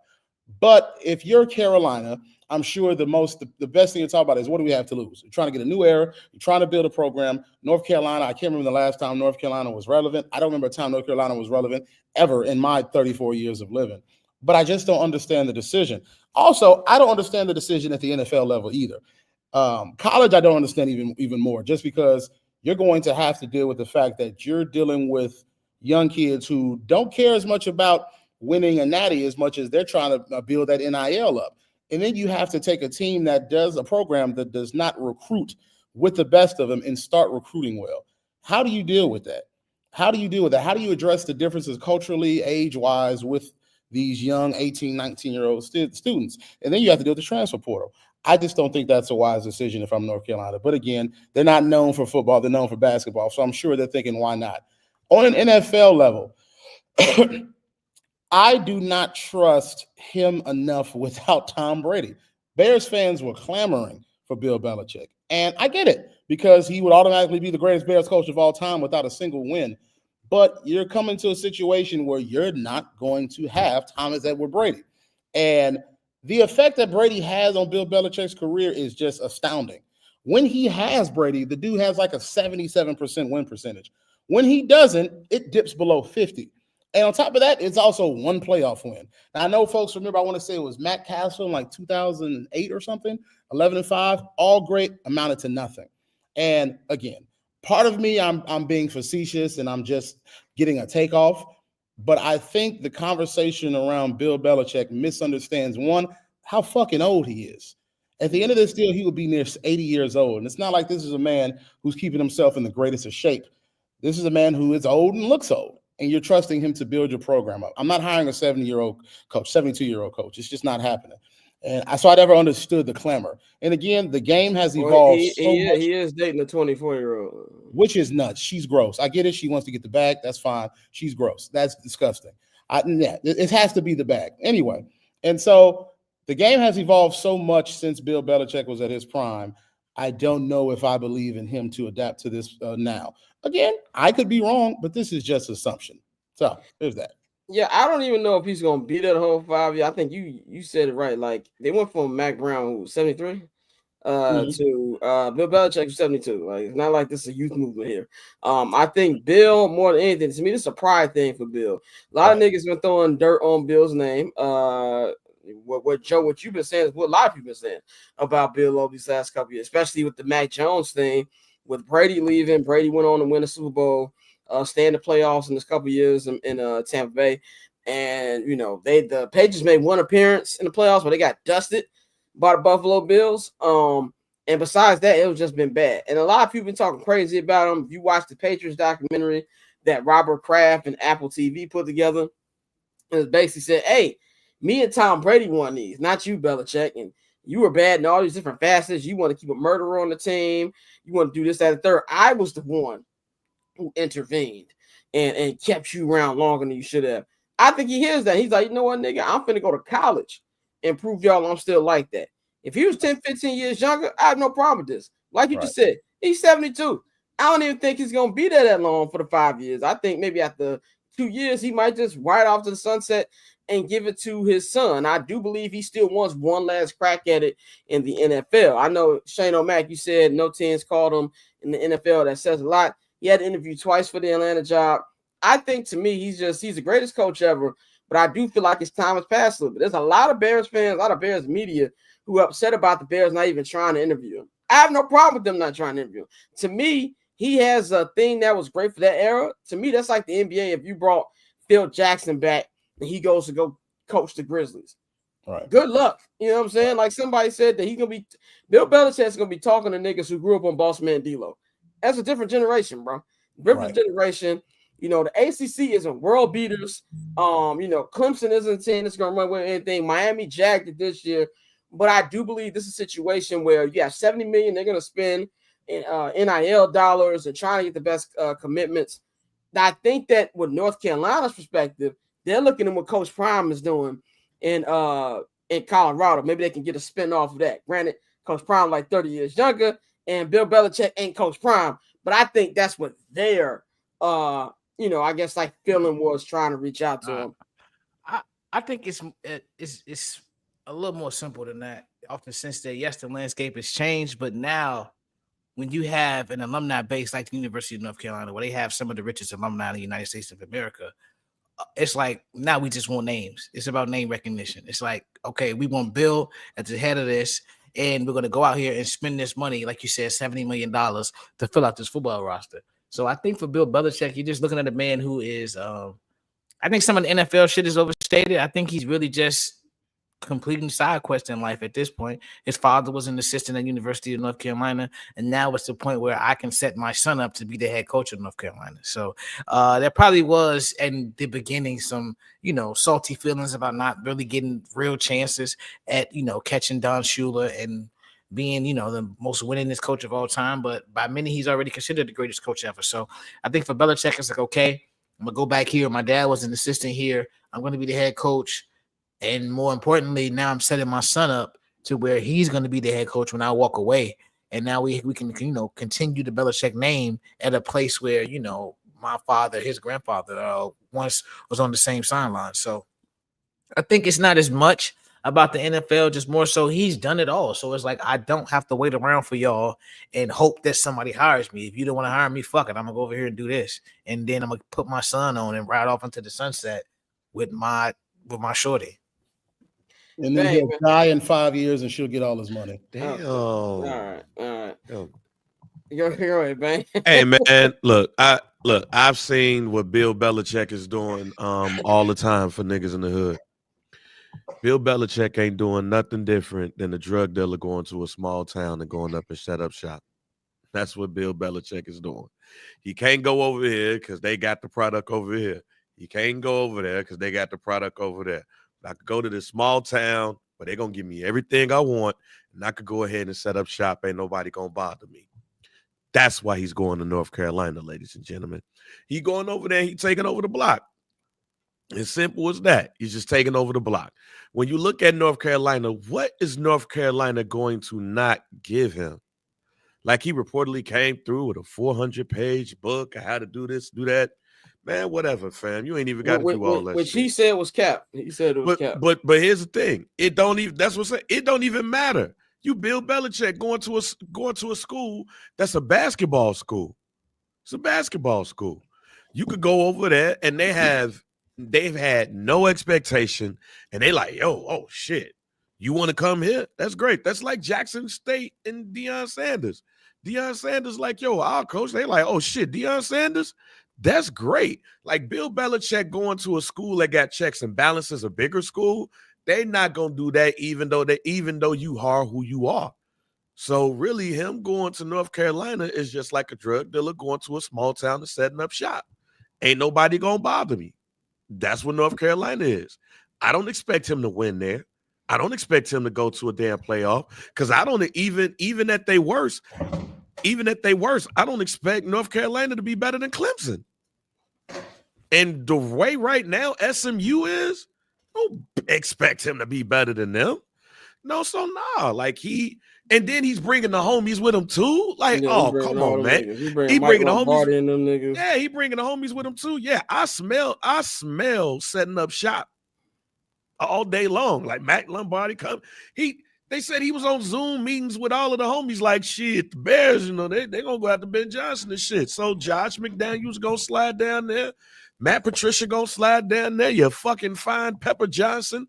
He gonna be down there. Hey, Tyler, you wanna coach cornerbacks? He's going to do the white version of what Deion Sanders did at Jackson State and then at Colorado.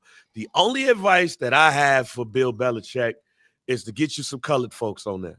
Get you some black folks on there and go ahead and swag it out. But he's doing this. He saw what Deion Sanders did at Jackson State and Colorado. He's going to try to do the same thing. We was talking shit about Deion Sanders. Like, oh, man, Colorado, I don't know if you want to go there. And he went to Colorado, but he ain't win no Big 12 yet and all that stuff. But he's competing. He's going to do enough to compete. But he still got to go up against SMU. Still got to go up against Clemson. And even though they shitted the bed this year, hey, man, shit. If Gus Malzahn them could get that shit back on track over there, FSU too. So, no, I'm not so sure about this experiment other than this is Bill Belichick's way of just shutting up shop and just doing what he liked to do in the first place, just coach. Yeah, on top of that, I think when folks, say, this is a 12-team playoff, yeah, I agree. Obviously, it is 12 teams. But you got to think about how those 12 spots are given out. Mm-hmm. You got your automatic qualifiers who are going to win their conference. And then outside of that, the vast majority are going to be filled out by the Big Ten, and they're going to be filled out by the SEC. Then you have a couple of small spots where a school like SMU fits in. So it's not like, if they stay competitive in the ACC, they're going to get in. Probably not. SMU got in simply because Bama sucked ass. Bama was freaking 3 losses. It's just not going to happen. SMU didn't have that. But North Carolina, in order to get themselves in, you damn near got to run the table every year. And then you got to beat Clemson, who's running for a very, very long time. SMU obviously on the come up. I don't see it in Miami. I don't know what they'll do and Cam Ward leaves, but I don't think it's something that North Carolina can usurp so easily because you're going to have to rebuild that from scratch. That's a tough task. They said Buddy might transfer there. Fake Patrick Mahomes. Raiola. Yeah, they did. They said he may travel to Miami. Let me put you on game real quick. And he hasn't entered the transfer portal yet. But Cam Ward's backup in Washington State, his name is John Mateer. That's the dog to watch. All right. Just wait for it. I'm interested to see how this all plays out. I wish Bill the best for what he does. SEC has been top heavy. Let's go. Yeah, move that work, Bill. Move that work down. Move that work, Bill. Texas had the lightest SEC schedule, humanly possible. And they didn't beat a single ranked opponent this season. Yeah, they won't get away with that next year. Twice and lost twice. Who we It was talking a about? good walk of a schedule. Texas. Oh yeah. Yeah. But then again, I think what the way NIL is now, a lot of the powerhouses and the strength of the SEC is just going anyway. My hope is that NIL continues to do that, and we see more parity. We see more teams playing each other. Realistically, I would love for a Ohio State, Alabama game, a Georgia, Michigan game to be very frequent. But that's college football. College football, 70% of the schedule for the top teams are bullshit.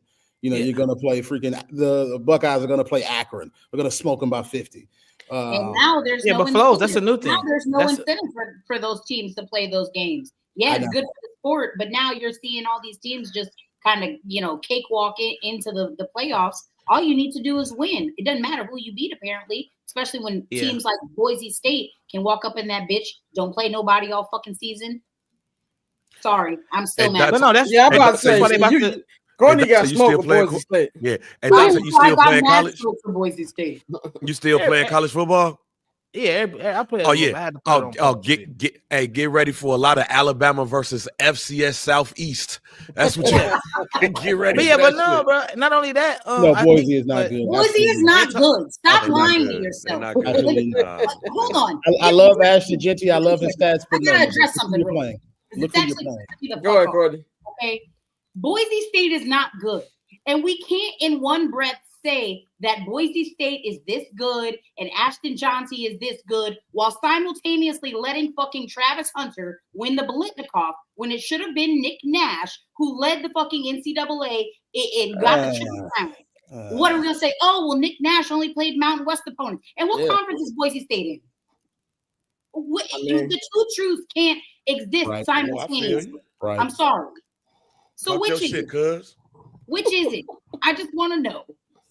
I mean, I feel you, but I'm pro Travis over here, man. Dude, Travis all the worst. No. I don't want this to be taken as Travis Hunter erasure. I feel you. I think Travis Hunter is very talented, but I think the problem is the powers that be. You can't have Travis say win the Heisman when half of his game is him being a wide receiver while not also simultaneously acknowledging him as the best wide receiver.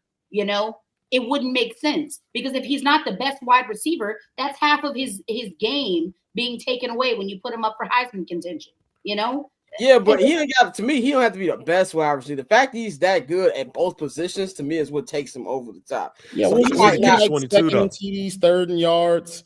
I mean, it's just I think the biggest thing that comes with Travis and the Heisman is just that you've never seen a player be top 5 at both positions. It just doesn't happen. But no, I see the catch 22. As much as I love Ashton Jeanty, he's incredible. I mean, what he's doing is great. It's just, come on now. This is I see the catch 22 that Courtney is talking about. You can't say that this person did all of this, but then don't give it to somebody else because and say that they played like the goddamn Mountain West all the time. Like, nah, it is what it is. Schedule's in front of you. Boise State is this good while playing in the Mountain West and say that this dude didn't win because he's in the Mountain West. It just it doesn't, the two truths just can't exist at the same time.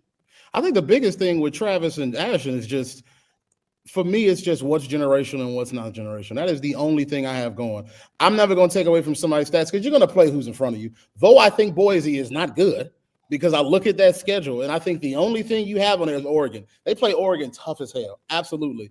But the rest of that schedule, Hawaii, Utah, UNLV, San Diego State, this is not good. That's not good. That being said, if Travis Hunter didn't exist this year, it would absolutely go to Ashton Jeanty. You cannot take away from that. I look at Travis and I go, God damn, how did this happen? How was he able to be this good at both positions? Not the best wide receiver, I don't think. But the fact that he's top 5, top 3 is, I'm shocked he won a wide receiver award. That's just whatever. And it's probably a name thing. But for me, he's like the shoe-in for the Heisman just because that doesn't fucking happen. Hey, I saw somebody I'm sorry, real quick. I saw somebody in the comments said they lost by 3 to the number 1 team. You mean that same number 1 team that also just barely beat a Wisconsin team? Right. By 3, the same team that Bama fucking dog walked? Right. If we start getting to the transitive property of algebra type shit with college football, or how long down that rabbit hole, how far down that rabbit hole do we want to go? How many people have followed Oregon over the years? They do this a lot. Correct. Oregon produces very good regular season teams. This is a consistent theme. Matter of fact, I want to say when the Buckeyes won in 2015, was that Marcus Mariota won against? I can't remember who was the quarterback there, but that Oregon team looked freaking unstoppable, and we beat the dog shit out of them. It's just what Oregon does. So for me, I think it's the diamond tester on Oregon. I'm never too confident. And they got a tough schedule too, like the tough bracket to get through. Joe, before you go, what do you like the final 12 who were picked? Do you have any problems with who were picked for the 12-team playoff? I don't have the final 12 in front of me. Let's see. Oregon got hold. I'm gonna tell you that. They got hold. As of right now, I think this is a perfectly fine bracket. I still kind of hate the way the numbers ended up, like who became 1, who became 2, whatever. But I don't think anybody. Our ASU should have been the 3. ASU should have been the 3. Boise State should have been the 4 seed. She only saying that because she went to ASU. Right. I wanted to go to the Fiesta Bowl. God damn it! And no, I didn't want to. The funny thing is that the top 5 is just really very difficult for me to decide. Oregon obviously is the clear number 1. Georgia and Texas are just a bunch of mid-ass. Penn State is hilarious. Penn State is the same Penn State. They're gonna put together a very good regular season team. We're gonna beat them, and then they'll somehow claw their way back. After that, Notre Dame is just an unfortunate position because you lost to NIU, but since then you beat the shit out of every team you've played. And then of course you got Ohio State, which Ryan Day is going. We're gonna lose. We're gonna lose in the first round. I hate to admit it. It's not gonna be fun. And after that, Tennessee is just. I never trusted Tennessee. I never will trust. The same way I'm not trusting Indiana. Boise State, SMU, whatever. They deserve it because for the amount that they've won. And then going on forward, it's kind of whatever. But I think what this year makes me think it needs to become a necessity. There needs to be like a NIT tournament for the rest of the folks who are unranked, for the rest of folks who are outside of those top 12 rankings. I believe you'll probably get better games out of that than you will out of this 12-team playoff. The only saving grace is there's not one powerhouse in these rankings that I think is just going to run away with this. If this was like Georgia with Stetson Bennett was there, I'd be like, oh, God, they're finna beat the hell out of everybody.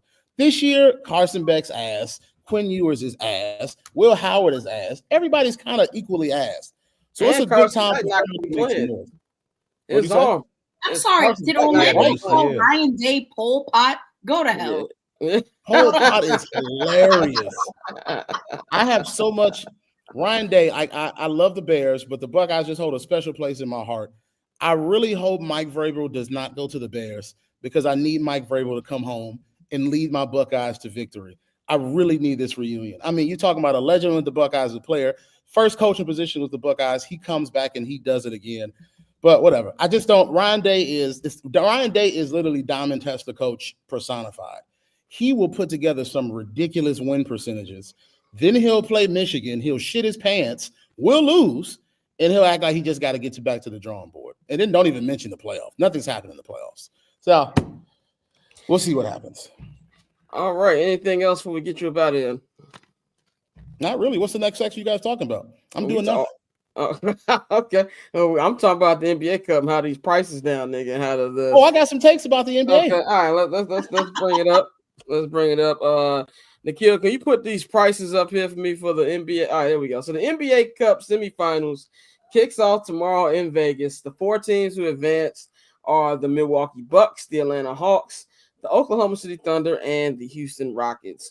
The Bucks will be playing the Hawks, and the Thunder will be playing the Rockets. Winner will be in the NBA Cup championship game on Tuesday in Vegas. Now, the interest for this has gone down since teams like the Boston Celtics, teams like the Los Angeles Lakers, teams like the Golden State Warriors have been eliminated for the tournament. This is from Arish Markazi. He's on the Lakers beat. Tickets for the NBA Cup in Las Vegas have plummeted since teams were set. They were hoping for Lakers, Warriors, Suns, Clippers, Celtics, or Knicks, but no dice. The current get-in prices for December 14th, Bucks and Hawks is $29. December 14th, Thunder Rockets is $39. And for the Cup final game on Tuesday, $79. First of all, you can't even 2 drinks in Vegas is more expensive than $29. Let's just get that out of the way. I think the NBA has a massive problem, and it has more to do with them not putting the next stars up. Nikhil, you can take that off on me. But Too many times have we seen that they're forcing LeBron James and the Lakers on us. They're forcing year 16 Steph Curry on us. They're forcing year 18 Kevin Durant on us. All three of those guys are all-time greats. All three of those guys are champions, have been excellent. But you have to move on to the next era. These tickets should not be so low for these teams that who are out there. You got Giannis Antetokounmpo, one of the best players in the NBA. Dame Lillard, one of the best players in the NBA. The Hawks have been on a run lately. Trae Young is a young star in the NBA. The Thunder were literally the number one seed last year, got the game 7 in the semifinals, but lost to Luka and the Mavericks. And the Rockets are a real up-and-coming young squad. The reason that they're having these problems is instead of putting the spotlight on these younger teams, they keep focusing on the older teams. You got to stop thinking about LeBron. Stop thinking about Steph. Stop thinking about KD. LeBron's probably going to retire next year. That's what the momentum is pushing to. The next year will be his last season. Steph maybe had 4 to 5 more years, and even then, he's not going to be the Steph of old. KD already getting hurt all the time. I think he didn't mess his knee up twice this season already.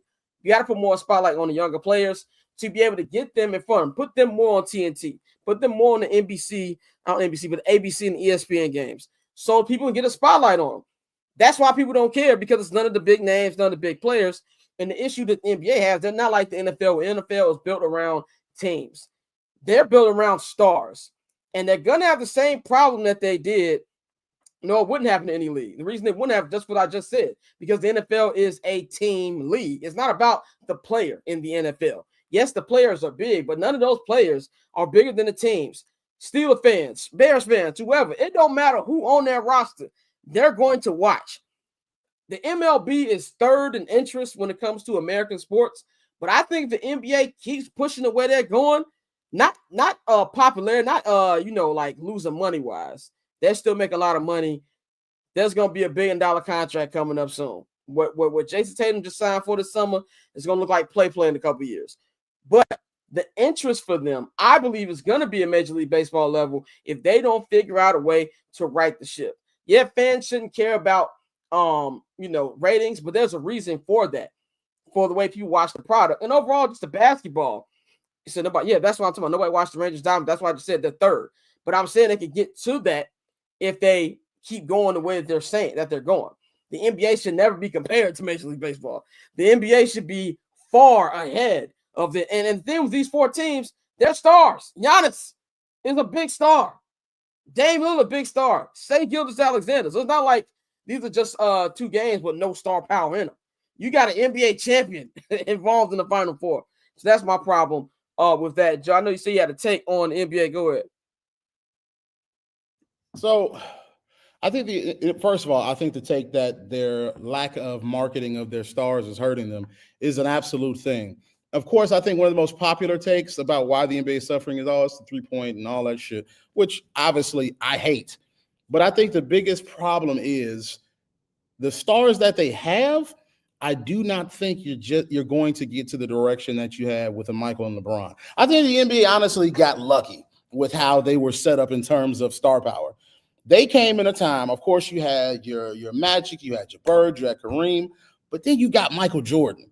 And you got Michael Jordan, who I think is the greatest NBA player of all time. Then right after him, when did LeBron come in the league? 2003? Michael's final retirement was what, 2001? 2003. 2003. And so literally overlapping, you go from the greatest player, 1A to 1B. That's just an insane transition. And because of that, they were blessed that those two were able to carry the league. In addition to that, they had stars that helped further cement their status. Kobe Bryant was still in this league. Shaq was still in this league. Now you're going into a time where, one, basketball has become damn near positionless. Every player does everything that every other player does.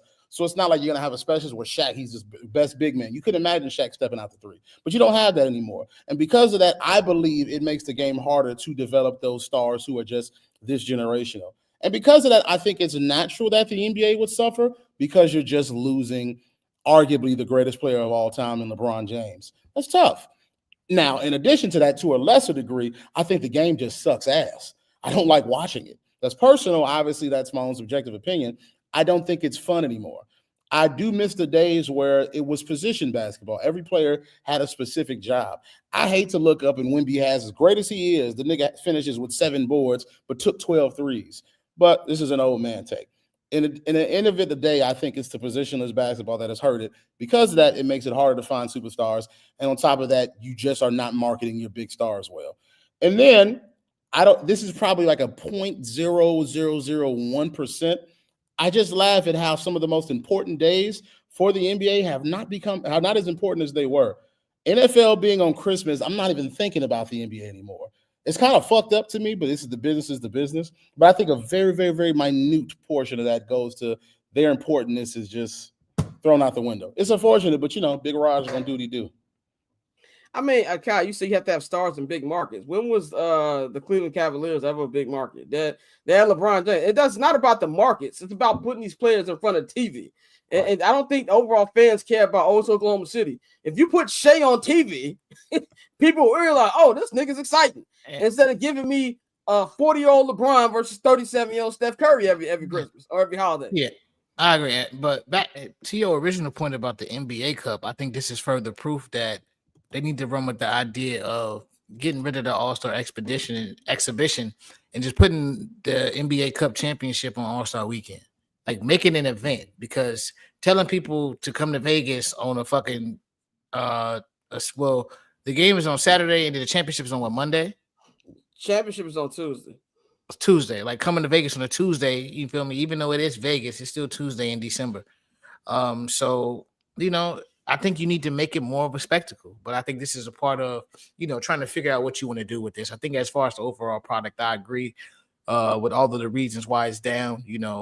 People talk about streaming. Well, most people don't even watch full games anymore. They watch highlights. So the ratings are not going to be the same, especially with the NBA. Especially with the NBA. And when you have so many teams that no longer have a local deal, just how like we used to watch all the Bulls games on WGN. You feel me? So like now, your ratings are going to take a hit regardless. But overall, the product has changed. And when you have everyone playing the same way, you don't emphasize the young stars. Like you've all said, that's a part of it. But with these ticket prices, I think you got to just really continue to try to make this a spectacle and put it on All-Star weekend, bro. Put the championship on All-Star weekend. The players not going to play. We've already talked about this. They don't care. They don't want to be there. Half of them just want to break. So let it be that break. They can come sit courtside, line the court up, and make it an event like that. But just having it in the middle of December, nah, I don't think this is something that going forward. Adam Silver will look at that and probably swap it around a little bit, just for the sake of making it an event when you can actually go sell tickets. Because like you said, it's still crazy to see NBA tickets $20, $40 for what's supposed to be a premier event in a party city like Vegas. Bang, any take on this before we move on? I was reading this Jay-Z shit. We're trying to send it to the team. So nah, I ain't got nothing on this. Yeah, Jay-Z put out another press because they said there was inconsistencies. The lady came forward and said there was inconsistencies in her report. And then Jay put out another press release like this is over before it started. This is not happening. That's what we said. But anyway, that's some such conversation. Yeah, so I'm being whams right now. With me. Yeah, some such conversation. But let's move on to the next topic, man. I want to talk about the San Francisco 49ers. Last night they lost a very Thursday night football-esque game to the Los Angeles Rams. Sean McVay, little brothering Kyle Shanahan once again. But to me, man, the story right here is about a team that the window is passed. The window's past the 49ers. Only so many times you get a crack at the championship window. Their window has been open for about 5-6 seasons now. They've been to a couple NFC championship games and 2 Super Bowls, losing to the Kansas City Chiefs both times. One was an overtime this past Super Bowl. And this year, they dealt some injuries, but this was just not a good team. And they lost again yesterday. But the story coming out of this is linebacker Devondre Campbell decided to quit on the team. I want to show this response from head coach Kyle Shanahan, and then I want to play a video from starting cornerback Shavarius Ward about what happened yesterday, and then we'll talk about this.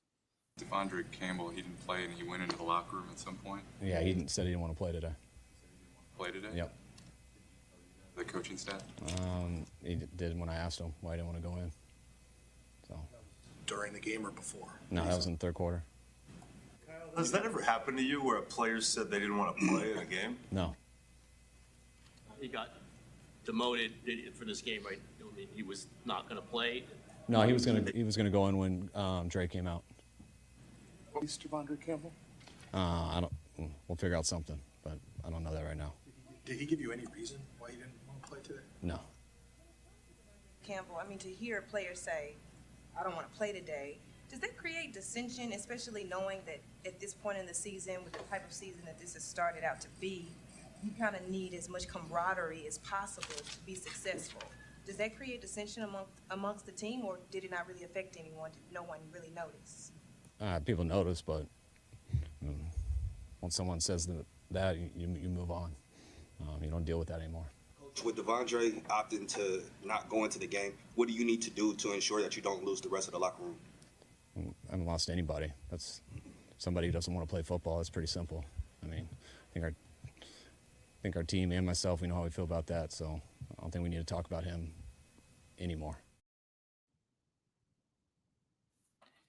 All right, man. Let's go to Shavarius Ward, who was very straight up how he felt about his teammate, pretty much quitting on the team. I mean, he's a professional. He's been playing for a long time. I mean, if he didn't want to play, he shouldn't have dressed out. You know, he could have told him that before the game. So I feel like there was some subtle shit that he did.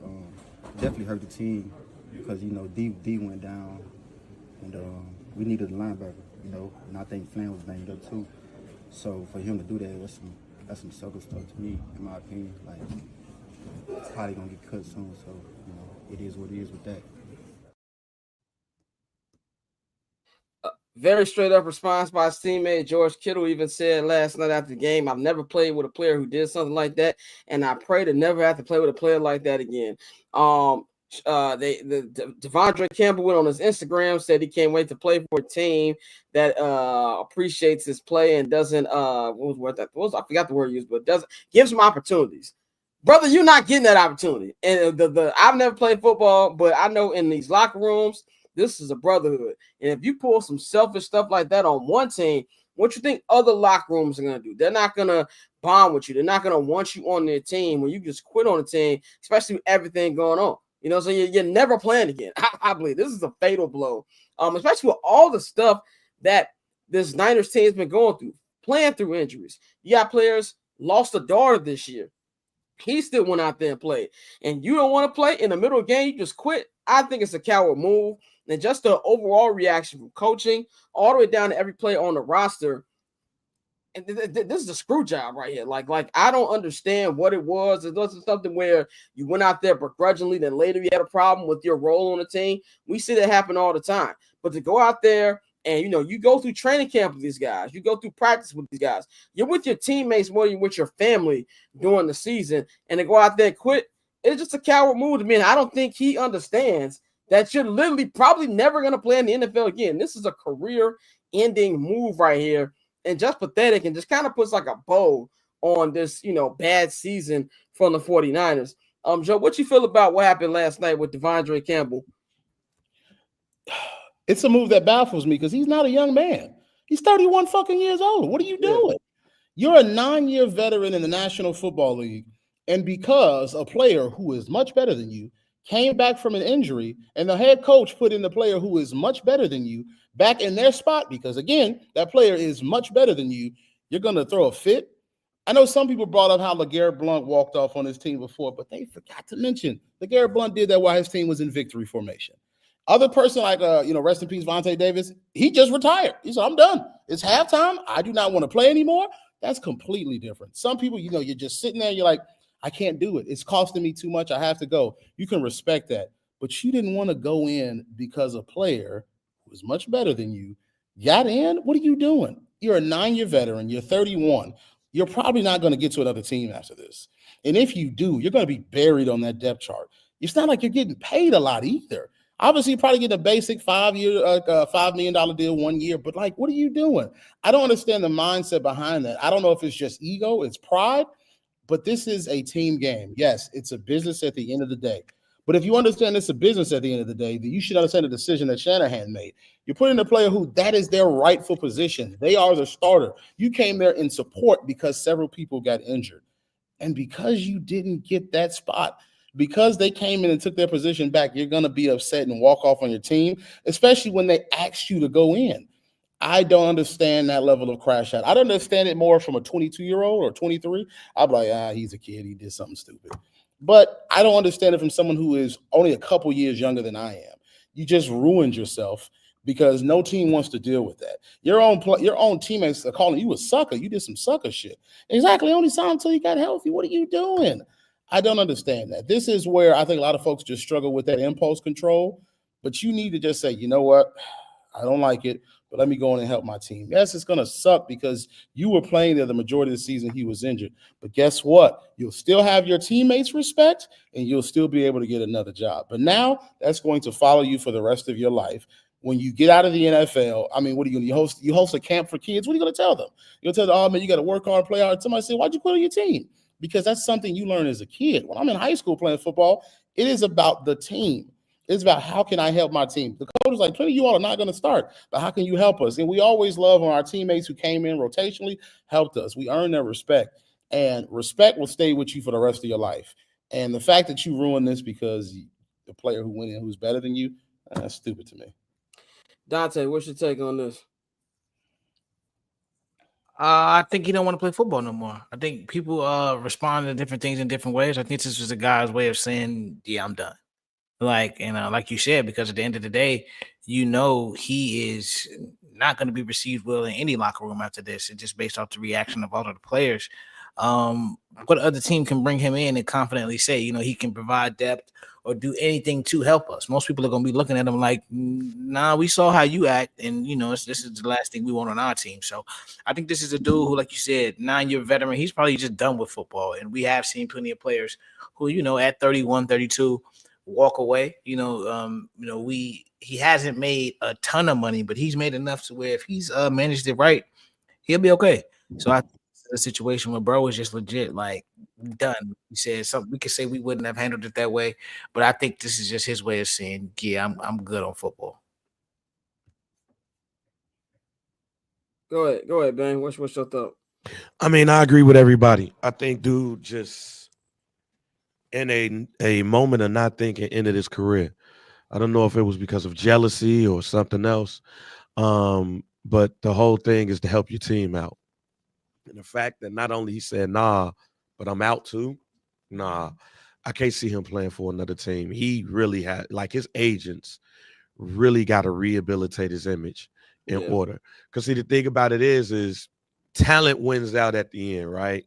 So if it was somebody that was well-known and very talented, a top 10, even though I think, they say dude was all pro at one point. But if you're not consistently doing it at a level that you need to be doing, you can't do shit like this. And he's not at that level. So I'll see you in the CFL, my G. We're going to wrap this up with our Week 15 preview, man. We're going to go through these games, make our picks, and then we're going to wrap this up. Once again, there was no show on Monday. Final show of the year will be next Friday, and then we are off the air until January 3rd. So yeah, no show on Monday. We'll be back on Friday. So let's get into these Week 15 games, man. Let's start off with we got the New York Giants will be at home as their quest to get the number 1 pick and get a Shedeur Sanders continues. They'll be hosting Lamar Jackson's Baltimore Ravens. I mean, this is easily Ravens. It's going to be a blowout. It's a nice get-right game for the Ravens. And I think this is going to be something where it's just going to be a blowout, straight up and down. We're going to go Dante, Joe, Bang, and then Courtney. Go ahead. Yeah, bro, easy. Blowout. I'll probably say 17 points at least. But, it is the NFL, so they may be able to make it a little bit of a game. But, no, I got Lamar and the Ravens. Joe, you going? Oh, I'm sorry. I was waiting for you to cue me in. It's blowout. It's I'm gonna say a pretty easy win, probably 3 touchdowns at least. Nothing competitive. Take the over, Ravens. I'm going Ravens for the sweep. All right, next one. We got Mac Jones and the Jaguars taking on Aaron Rodgers and the Jets. Did y'all hear Ryan Clark destroy Aaron Rodgers on first today? And amazing. When he called him a fraud and said he ain't tough, Cam Newton face. Cam Newton's like, yo, this nigga really said that. Yeah, Cam Newton couldn't believe he said that. But I've got something for Aaron Rodgers he will be inducted into the Goofy Mog Hall of Fame. The third member of the Goofy Mog Hall of Fame. I'll be inducting him to wrap the show up. But Jaguars Jets, another ass game. I'm gonna go Jets. The Jaguars are bad, but I believe in Aaron Rodgers more than I believe in Mac Jones. I'm going Jets. I'm going with Mac Jones, dog. Fuck Aaron Rodgers. I never pick Aaron Rodgers again. I'm going with the goddamn Jaguars. I'm gonna go with the Jaguars. Surprisingly, I'm gonna go with the Jaguars. I don't, man. It's such a clusterfuck with the Jets, and it seems like the Jaguars are playing with a little bit more heart than they are. So I'm gonna go Jaguars. Jags, Jags. I'm going with the Jags as well. I will never ever support the Jets. Yeah, I'm going. Everybody, not everybody's seeing what I've been seeing the last couple of years. This next one, Panthers, Cowboys. Bryce Young, man. I'm glad that the kid is playing much better. He's looking confident out there. And guess what? They get a dub this week against the Dallas Cowboys. Oh, wow. I believe they're gonna get a dub. Cowboys are terrible. The way they lost that game Monday Night Football was hilarious. And then this is gonna be funny, not really funny, but funny because we did not see this happening. They're gonna be tied with the Bears and wins when they beat the Cowboys on Sunday. I'm going with the Jaguars. I'm not the Jaguars, but the some niggas named Panthers. Yeah, I'm going with Bryce as well. I got like I said, he's been playing really well since he got benched and came back. And once they finally get some weapons around him, when the weapons they get, they have rather actually hold on to the ball. You know, we might be having talking about a little win streak, but no, I think they get it done on Sunday. I am going to go Panthers. I really like the confidence that Bryce Young is playing with. I think that's the biggest thing he was missing is just confidence in his game. Because before, it's like you could tell it was getting to him. Now he feels more relaxed. He's making the throws that he made at Mater D, that he made at Bama. And because of that, and on top of that, the Cowboys are with Cooper Rush. I got them getting that score. Hey, this is the game that Micah Parsons got to show out. So I'm going with the Cowboys. Give me the Panthers. I think it's time. Time for them to win and time for the Cowboys to finally hit rock bottom. Give me the Panthers. Next game, Saints Commanders. Courtney, who is going to be our quarterback on Sunday? I forgot his name, honestly. It's Jake Hayner. Jake Hayner. Okay. He's like a contestant on The Bachelor. I know nothing about this nigga. The Commanders going to get an easy dub this week. I'm going with the Commanders. Yeah. DC. Commanders. Commanders. Next game, this is going to be a funny game just because the Bengals be in competition with niggas they don't need to be. Titans and Bengals in Tennessee. The Bengals should win this game. I'm picking Titans. I don't know why. Something funny I feel is going to happen in this one. We all know they have a good defense. Offense is god-awful, but the Bengals are just not a good team. Like, they really just got to outscore people, which they can. Obviously, they can outscore the Titans. But the Titans' defense makes you feel like this is going to be a stupid finish alert. I'm going upset, man. I'm going with Tennessee. I know I started the year off slandering, bro, but I'm gonna go with Joe Burrow. I think Joe gonna, despite how good that defense is, he gonna get the job done. He'll score enough to get the dub. I'm gonna go Titans. Furthermore, I'm going to have a Will Levis 3 TD game. Will Levis is not a good quarterback. I mean, that defense will allow it.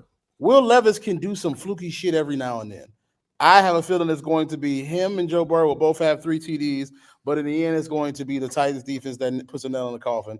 The Bengals are just unlucky. They're just an unlucky team. They're also not good, but they're also very unlucky. Yeah. Cincinnati defense is terrible, but it's not terrible enough for Will Levis to not be ass. I got the Cincinnati Bengals. Yeah, I'm going Bengals as well. However, I do like that Will Levis 3 TD call, especially if about 2 of them Johns go to Westbrook Akine. I'm still taking the Bengals.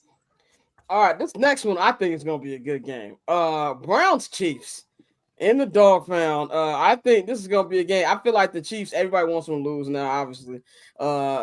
George, you said they can't keep getting away with this. I said they're practicing devil magic. They will be on the road here. I think this will be a game where the Browns have a really, really good chance of winning, but victory will go through Jameis Winston's hands into the opposing hands of the defender. I'm going with the Chiefs in a very, very close game by a field goal. I'm going Chiefs by I'm gonna say 13, but it could be 17. I think the Jameis Winston love fest is over. Like I always get a guy a lot of bail. He's fun to watch. He's hilarious, but no, not a chance in hell they win this game. The horses are prepared for battle. It comes from the Lord. I'm going with the Browns in a freaking upset. The Chiefs the devil magic has to run out now, and it's going to run out against God's chosen. Jameis is probably going to throw for 4 TDs and 6 picks. Jameis Winston being God's chosen is crazy. It's hilarious. Crazy when you think about it socially, but we'll just ignore that and say that he's going to get 4 TDs. I'm going with the Browns too, man. Hey, they gotta lose. They gotta lose one of these joints, G. And this is a game where Jameis Winston would actually get off. Pause. So I'm gonna go with the Browns on this one. That's crazy. Yeah, it is crazy. We're all just gonna walk past that. That's no, crazy. that was crazy. Well, yeah, you got to pause though. Yeah, you just say pause. That was crazy. Yeah, I'm going with the Chiefs. As funny as the post-game sermon could be, I'm still going with Kansas City. All right, this next one, man, Texans, Dolphins in Houston. The Dolphins are playing some good ball lately. The Texans have not. Trillburger Twitter, Swisher House Twitter, one in my head when I said weeks ago, hey, man, CJ ain't playing so well. And now we see how it's been going. I'm going with the Dolphins. I do not like how this Texans offense has been looking outside of CJ missing wide receivers, throwing BLTs. I just don't like the play calling by Bobby Slowick. And I'm going to go with the Dolphins. Dolphins they're going to try real hard to get that final wild card spot.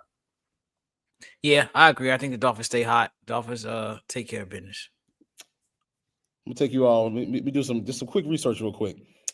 I'm gonna name you 2 different quarterbacks. QB1 has thrown for 3,100 yards, 15 touchdowns, 9 interceptions, 87.9 rating. QB2 has thrown for 2,700 yards, 16 touchdowns, 5 interceptions, 87.8 rating. Do you know who those 2 QBs are? Yes, I do. Who are they? One is CJ Stroud, the other is Caleb Williams.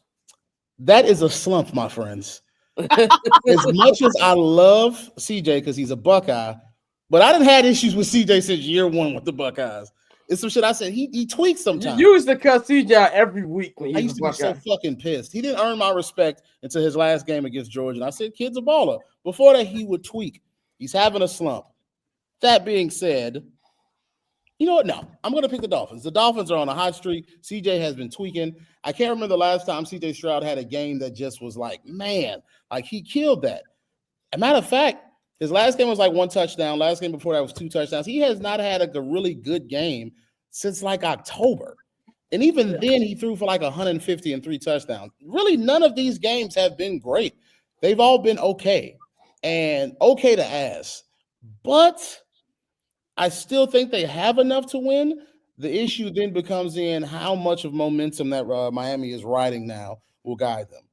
I will say I think they have enough momentum to get it done. Go ahead, man. First of all, Orla, relax. Women, what? Oh man, I forgot to mention that to you, Flows. My bad. I just want to say my bad. Michigan fans talking to me like they the big dogs. I fucking hate this. I mean, that's what happens when your coach literally goes 1-4 in his tenure.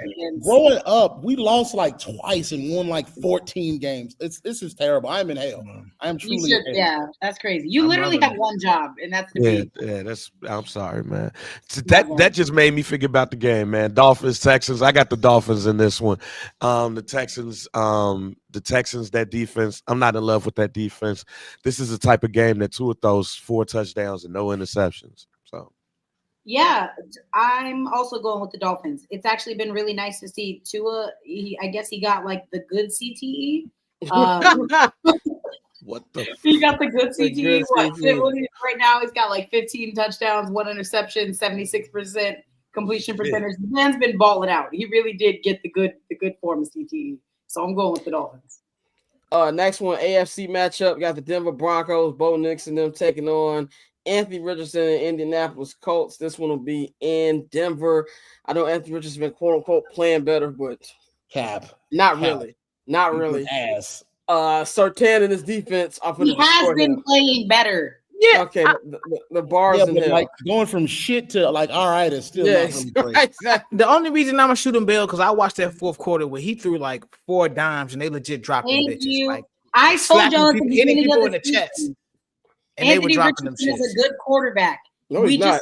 I really think that we have to didn't say all shoot that, these no. dudes some bail, bro. We gotta give these guys opportunities to grow. Dante, like, For hold me, on, I man. said it at the beginning of the season. I think a lot of his issues are with his mechanics and that it could be fixed. And I still maintain that. Well, He if you got he mechanical. also, again, to be honestly, I think to be an NFL quarterback now, you got to have maybe a smidgen, a skosh, if you will, of a bozo gene. And he has it. That's true. He's got it. Mechanical. If you have mechanical issues, this defense is not the defense you want to go against. Give me Denver. Yeah, I'm gonna go with Bomani Knicks and the Denver Broncos. Bomani Knicks. I'm gonna be very brief on Anthony Richardson. He is dog shit. I have watched him since Florida. He is not a good quarterback. He does not understand defenses at all.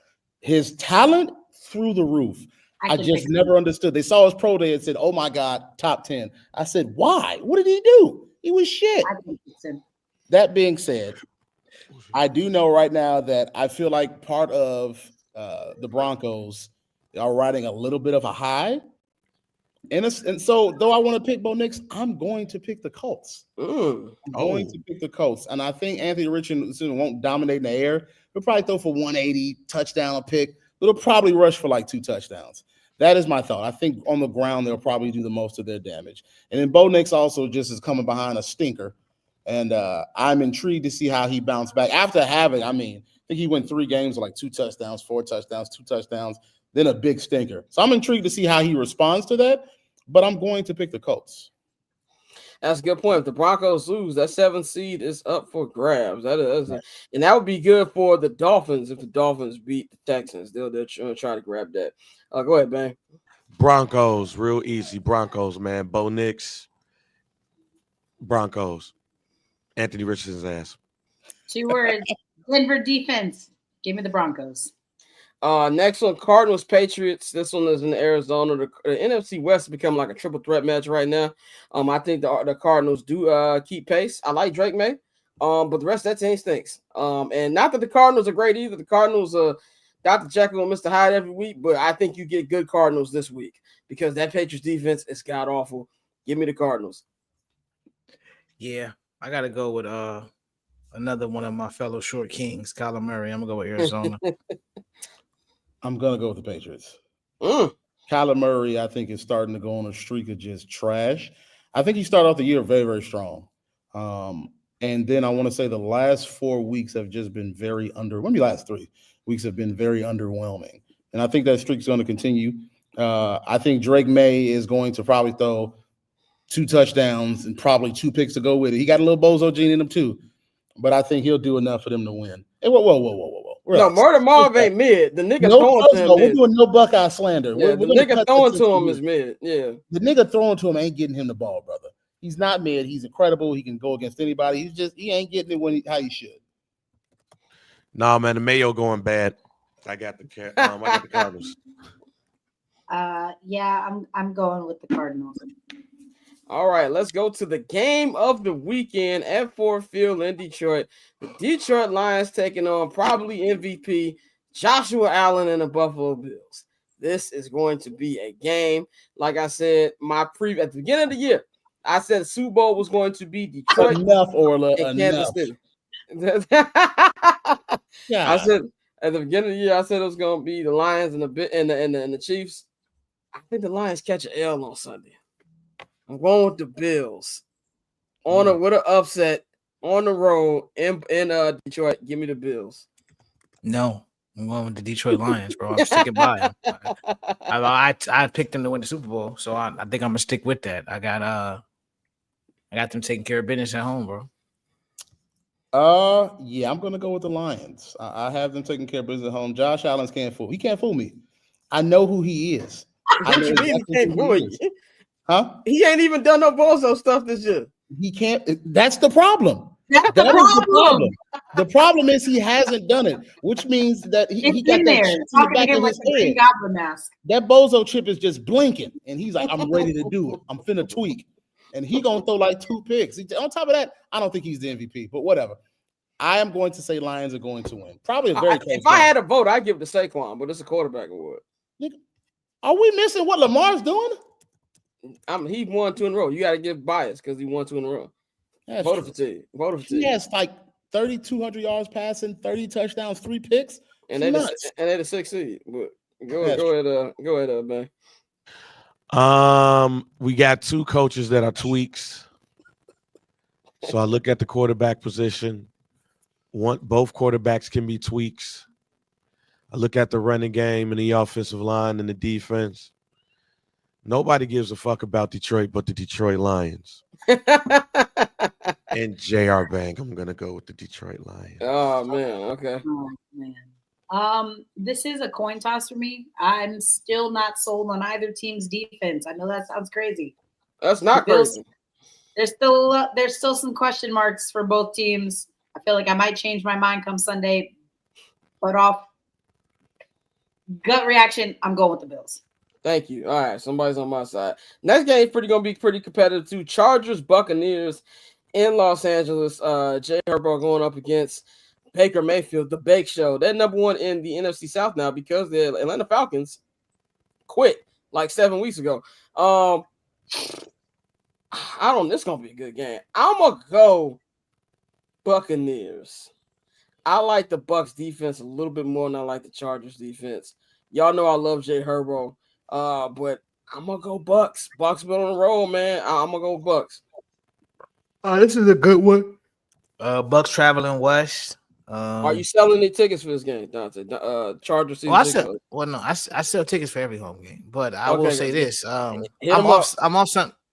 off Sunday, Monday this week, and so I might, make my first appearance at SoFi on Sunday. My first appearance at SoFi, okay. Yeah, but no, I'm gonna go with the Bucs. I think the Bucs are gonna get it done. I think, like I said, both teams fighting for playoff position, and the Bucs right now have an opportunity to really take over this division. And they have to get as much space as possible because you lost twice to Atlanta. So I think this is one of those games where they go in there and they get it done. I'm gonna go Bucs. I like the position that they're in, the really desperation to win. Baker is one of the game's true gunslingers. The picks are gonna happen, but he's going through a lot of touchdowns. He's about to break his single season record for touchdowns. I think he said it last year with 28. You're already at 28.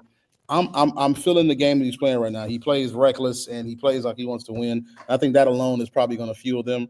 The Chargers are getting a lot better. Obviously, they've changed under Harbaugh, but I don't think they're ready just yet. And then, of course, the stipulations for the Bucs. I'm going to go Bucs. I'm going to go Bucs as well on this game. Just don't trust the Chargers and in this game right here. I'm going with the Chargers. I don't know what y'all are talking about. They can't even pull out the fucking NFC sorry ass South. I mean, is Ladarius the only reason why they're even as successful as they are is because the fucking Falcons stopped playing, like we said a month and a half ago, and because the fucking ass. You gotta take advantage of that. Is Ladarius McConkey playing this week? Is he still out? Not Ladarius. McConkey. I am not sure actually. I got booted out of fantasy playoffs by a few points, so I'm still a little salty. So I haven't even opened the app. This next game, Battle of Pennsylvania. The Eagles at home taking on the Pittsburgh Steelers.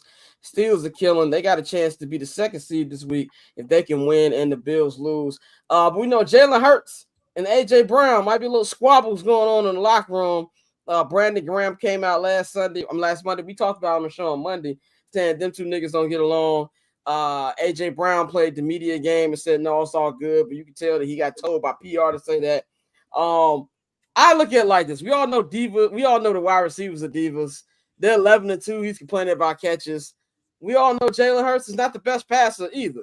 But I think that's more to do with the game plan of the Eagles has changed to being run first now since they got Saquon, more than just Jalen not being able to find A.J. Brown.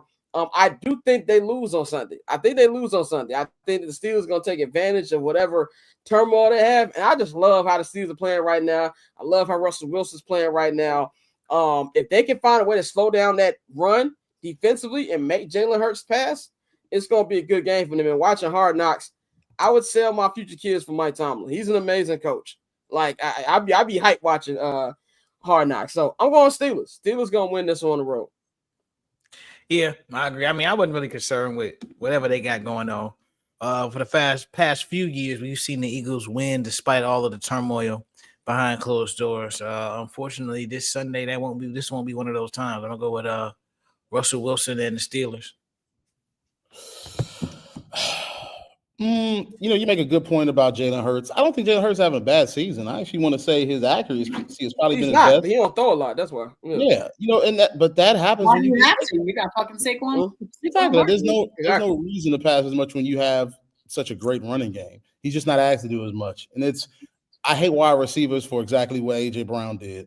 I get you not getting the ball, but your team's winning. Meanwhile, Saquon didn't get a touchdown. I'm cool, man. I'm glad we winning. It's just the difference between running backs and wide receivers. Have we heard from Devontae Smith and all this? I'm not trying to be funny. They had an NFL Films bite of him saying, I think AJ was telling like we got the passing game got better. He was like, yeah, like something like that nigga need to throw. I forgot what they caught him saying something on the sideline though. Oh, this is just how wide receivers are. I mean, it happened in high school. Even though I went to a public school and public schools don't pass, we have receivers upset. I'm like, bro, what are you doing? This is just football in high school. That being said, I am going to go the Eagles. I think they're playing very, very efficient ball. They're going up against a team the Steelers is playing hot. It's going to be a great game. Maybe not the highest scoring, but I'm going to go, Saquon is going to continue that pace for 2,000. Jalen will probably notch in 160, 170 yards, a touchdown or two. I'm going to go Eagles. I got the Eagles in this game as well. Russell got to take a dip sometime this season. Yeah, I'm going with the Eagles. All right, got a couple more games left. Sunday Night Football, Seahawks and Packers in Seattle. Geno and the Seahawks been playing really, really well, and I'm not taking the Green Bay Packers. I'm going with Seattle. Jordan Love will throw a couple BLTs the other team, though, in primetime in glorious NBC 4K. I'm going Seahawks. Yeah, I'm going future Justin Fields. I'm going the Seattle Seahawks. I hate to say this. I hate to say it. But and also this is blasphemous. On a personal level, I really like the way Jordan Love plays the game of football because he gonna give up the rock. It's gonna happen. The other team is gonna get interceptions, but he gonna get touchdowns and he gonna fit it in perfectly. He is the only Packers quarterback I genuinely have liked. The same way that J.J. McCarthy last year with Michigan, I genuinely liked him as a player. I am going to go Jordan Love and the Packers. They're going to win a good game. And we're going to get some more. What is their running back's name? I can't remember. The dude came from the Raiders. Josh Jacobs. Josh Jacobs going to get a couple touchdowns in there. I'm sadly going Packers. Yeah, sign up Josh Jacobs for another 3-touchdown game. Going with the Packers. Yeah, I second that. I'm going with the Packers as well. Monday Night Football, this was only for Courtney and Joe since me, Dante, and Bang already gave our picks. Somebody said someone cut this man's mic off. Mute Flo's mic. Me, Dante, and Bang all said the Bears are losing. Bang said it's going to be in blowout fashion. All three of us said the Bears are not winning another game for the rest of the year. Joe, who you got winning this one? Who do you think I have? Yeah, I know you got the Vikings. I got the Vikings winning. If everybody here follows 312 Darius on Twitter and he has a picture of Triple H putting the suit on and said, we got our stats, we're done, that's all that's going to happen. Caleb is probably going to get you 220, 230, but he's going to toss 2 touchdowns, maybe 3. They're going to lose. But yeah, no. Sam Darnold is on a fucking heater that him and Geno Smith in the latter halves of their career playing great football is just, I'm going to say great for Geno, but good football is mind-blowing to me. It just goes to show that the process of developing a QB is not linear. It literally can do twists and turns, reverses, and go forward.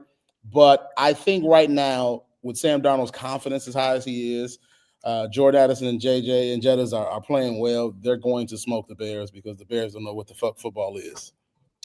Yeah, I said a couple weeks ago that I thought that the Bears would win at least one of those matchups against the Vikings, and it should have been the one a couple of weeks ago. That's a fucking stinker. They damn sure ain't winning this one. So I'm going Minnesota, sadly. Final game of the week. There's a doubleheader on Monday Night Football. Raiders Falcons. Thank God. Raiders Falcons in Vegas. This to me is, I won't say a diamond tester game, but kind of. This is what prove if you're gonna go with Michael Penix for the next 3 games. Because if this nigga Kirk Cousins can't get right against the Raiders, there's no hope. So I'm gonna shoot him some bail, and I'm gonna say the Falcons win, and Kirk Cousins has a better game because the Raiders are terrible. The Raiders are terrible. I'm gonna go with the Falcons on this one. I'm going with the Falcons, but I don't think Kirk Cousins is going to have a great game. And so you're still going to hit a call to Michael Penix, but I'm going to go with Atlanta. Kirk Cousins has not thrown a touchdown in 40 days. Yeah. I do not see that streak ending anytime soon. And 8 picks. Yeah. He is playing some of the worst football I've seen in a starting quarterback who's done better in their career ever. Because of that, I see the Raiders getting a win there. And then the slide will then result in Michael Penix getting the start way earlier than you expected him to. Let's get a chance to see what Michael Penix Jr. could do in relief. I got the Falcons, but Penix will play. Penix gonna play the game, okay.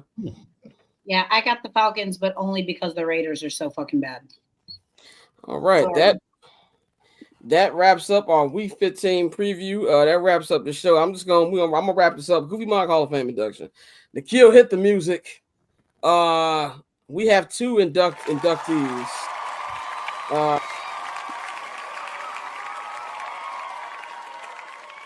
Into the Goofy Monk Hall of Fame. We had Deshaun Watson, Freaky Sean, enter the Goofy Monk Hall of Fame. And right now, I'm going to have our 3rd inductee, Mr. Aaron Rodgers. You're a clown. I've never felt so good about hating a person since day one, and now the rest of the world hates him. First, to start off is just football hate because he destroyed my football team and ruined my life as a football fan. If you look at my top 5 worst moments as a sports fan, Aaron Rodgers is involved in at least 3 of them. And that's why I originally hate him. But then you see, he's a terrible human being. If your mother doesn't like you, 9 times out of 10, you're a terrible human being. Your family doesn't like you. Past girlfriends came out, tell you how terrible a person he is. We heard about the anti-vax theories. We heard about the anti-9/11 theories. And now he takes no accountability. This whole Jets run has been god-awful. It's been worse than when Zach Wilson was out there. Now you go out there, you're criticizing ESPN personalities or just media personalities in general, saying that, oh man, I wish one used to be actual sports analysis and not personalities talking. While you're saying this on a media personality's television show that you're paid to be on, you played yourself. You thought you were gonna be good. You niggas stink. You go out there and trade for your best friend, and now you huff with the homies. You're just bad. And I'm glad the entire world sees what kind of bad person he is. This Netflix documentary he's got coming out, nobody's going to watch that. Nobody cares whatsoever. I'm tired of hearing Aaron Rodgers speak. And hopefully we're getting to the end of having him speak at all. Woody Johnson and the rest of the Jets say, we don't want this nigga back. I don't know what other teams can be interested in. Obviously, there'll be some team because the quarterback play in the NFL is that bad that somebody will find. But there was 2 niggas that I saw on the Twitter timeline today, like you said, who had no self-awareness. That was Aaron Rodgers and his comments, and Lil Wayne saying he doesn't understand why people not showing love and congratulating Bill Belichick. Well, if that ain't the pot calling the kettle black, I know that ain't who I think it is when it comes to Lil Wayne with the whole Kendrick thing. So we're going to take this time, and we're going to take our 3rd inductee, Aaron Rodgers, into the Goofy Monk Hall of Fame, which means he will never be on Goofy Monk of the Week again because his jersey is in the rafters, and that'll be the only place he's remembered because I'm going to be real. Packer fans don't even like you no more, my nigga. It is a wrap. It is a wrap for you, Aaron Rodgers. So that is my Goofy Monk Hall of Fame. That's it. I appreciate everybody for watching. Thank you, Joe, for joining us. We have no show on Monday. Once again, no show on Monday final show of the year is next Friday. Tune in for that. And then we're off there to January 3rd, man. So, of course, man, you can follow me on all social media platforms at Barberchair Scott. You can follow Dante on Twitter at OctoberZonte. You can follow Flows on Twitter at Flows Andolini. You can follow Flows on all social media platforms at Flows Andolini. Follow Courtney at 1-800-CALLER-BRO on all social media platforms, and follow Bang and @JR Bang on all social media platforms. Subscribe to our Patreon, man, patreon.com/Barberchair Network. If you are listening to the podcast version of the show, click on the link in the description box. If you're watching this on YouTube, take your phone up to the QR code. It'll take you to the link, all 4 different tiers. But if you subscribe to the $10 Holla, which is the Barbershop access fee, you get 25% off your first order at the BCNet shop, bcnetshop.com. It's cold as hell, basically almost everywhere in America outside the few warm states. Get you a hoodie, get you a crew neck, man, and support the brand, man. So anything you guys want to say before we get up out of here? Nothing. All right. I ain't got shit for once in my life. Go ahead, Joe. You on mute, dog. Play where to learn. Yeah, hold on. Yeah, go ahead. Yeah, that was a fine. Where's the fine sound? There we go. I'm a snitch. Whoa, that's a fine. It was almost a perfect show. Can I go now? Yeah, go ahead. I just have a message to the people who don't want Travis Hunter to win the Heisman. It's my final take on it. I really don't want to comment after that. I want the Heisman to be selected, and I'll call it a day. Ashton Genty, which I hope I'm pronouncing his name correct, is having a phenomenal season. 2,000 yards. He didn't break Barry's record, I don't think, but he's very close. Doing it all. Without it, Boise State would suck ass. Absolutely true. But I want you to do one thing for me. I want you to go on Google. I want you to look at how many 2,000-yard seasons there have been in the history of college football. It's well over 20. It's a big list for people who actually even didn't go on to do anything crazy, but for a big list. The vast majority did not win the Heisman. Now, I want you to also go up and look at how many players have been top 3 at 2 different positions. Not only getting multiple interceptions, but also almost leading the nation in touchdowns and being top 3 in yards. This does not happen. This is not a thing. This never happens. It will be a long time before it happens again. Not only do you have to have the mental acuity to do it, you have to have the endurance to do it. And this just doesn't come often. Ashton Genty is having a phenomenal season. He probably would win the Heisman if Travis wasn't here. Travis is a fucking unicorn, and you can't ignore that. And because he's doing that, he's going to win the Heisman. You will be okay. You will move on. And then you'll have to hear about Travis Hunter as he gets to the league. But come on, be real with yourselves. There are typically about 3 2,000-yard rushers per decade, or 2 2,000-yard rushers per decade. It happens constantly. It does not happen that a person is the top 3 at 2 positions. Move on with your lives. Travis is going to get it done. You'll be fine. And that's my take.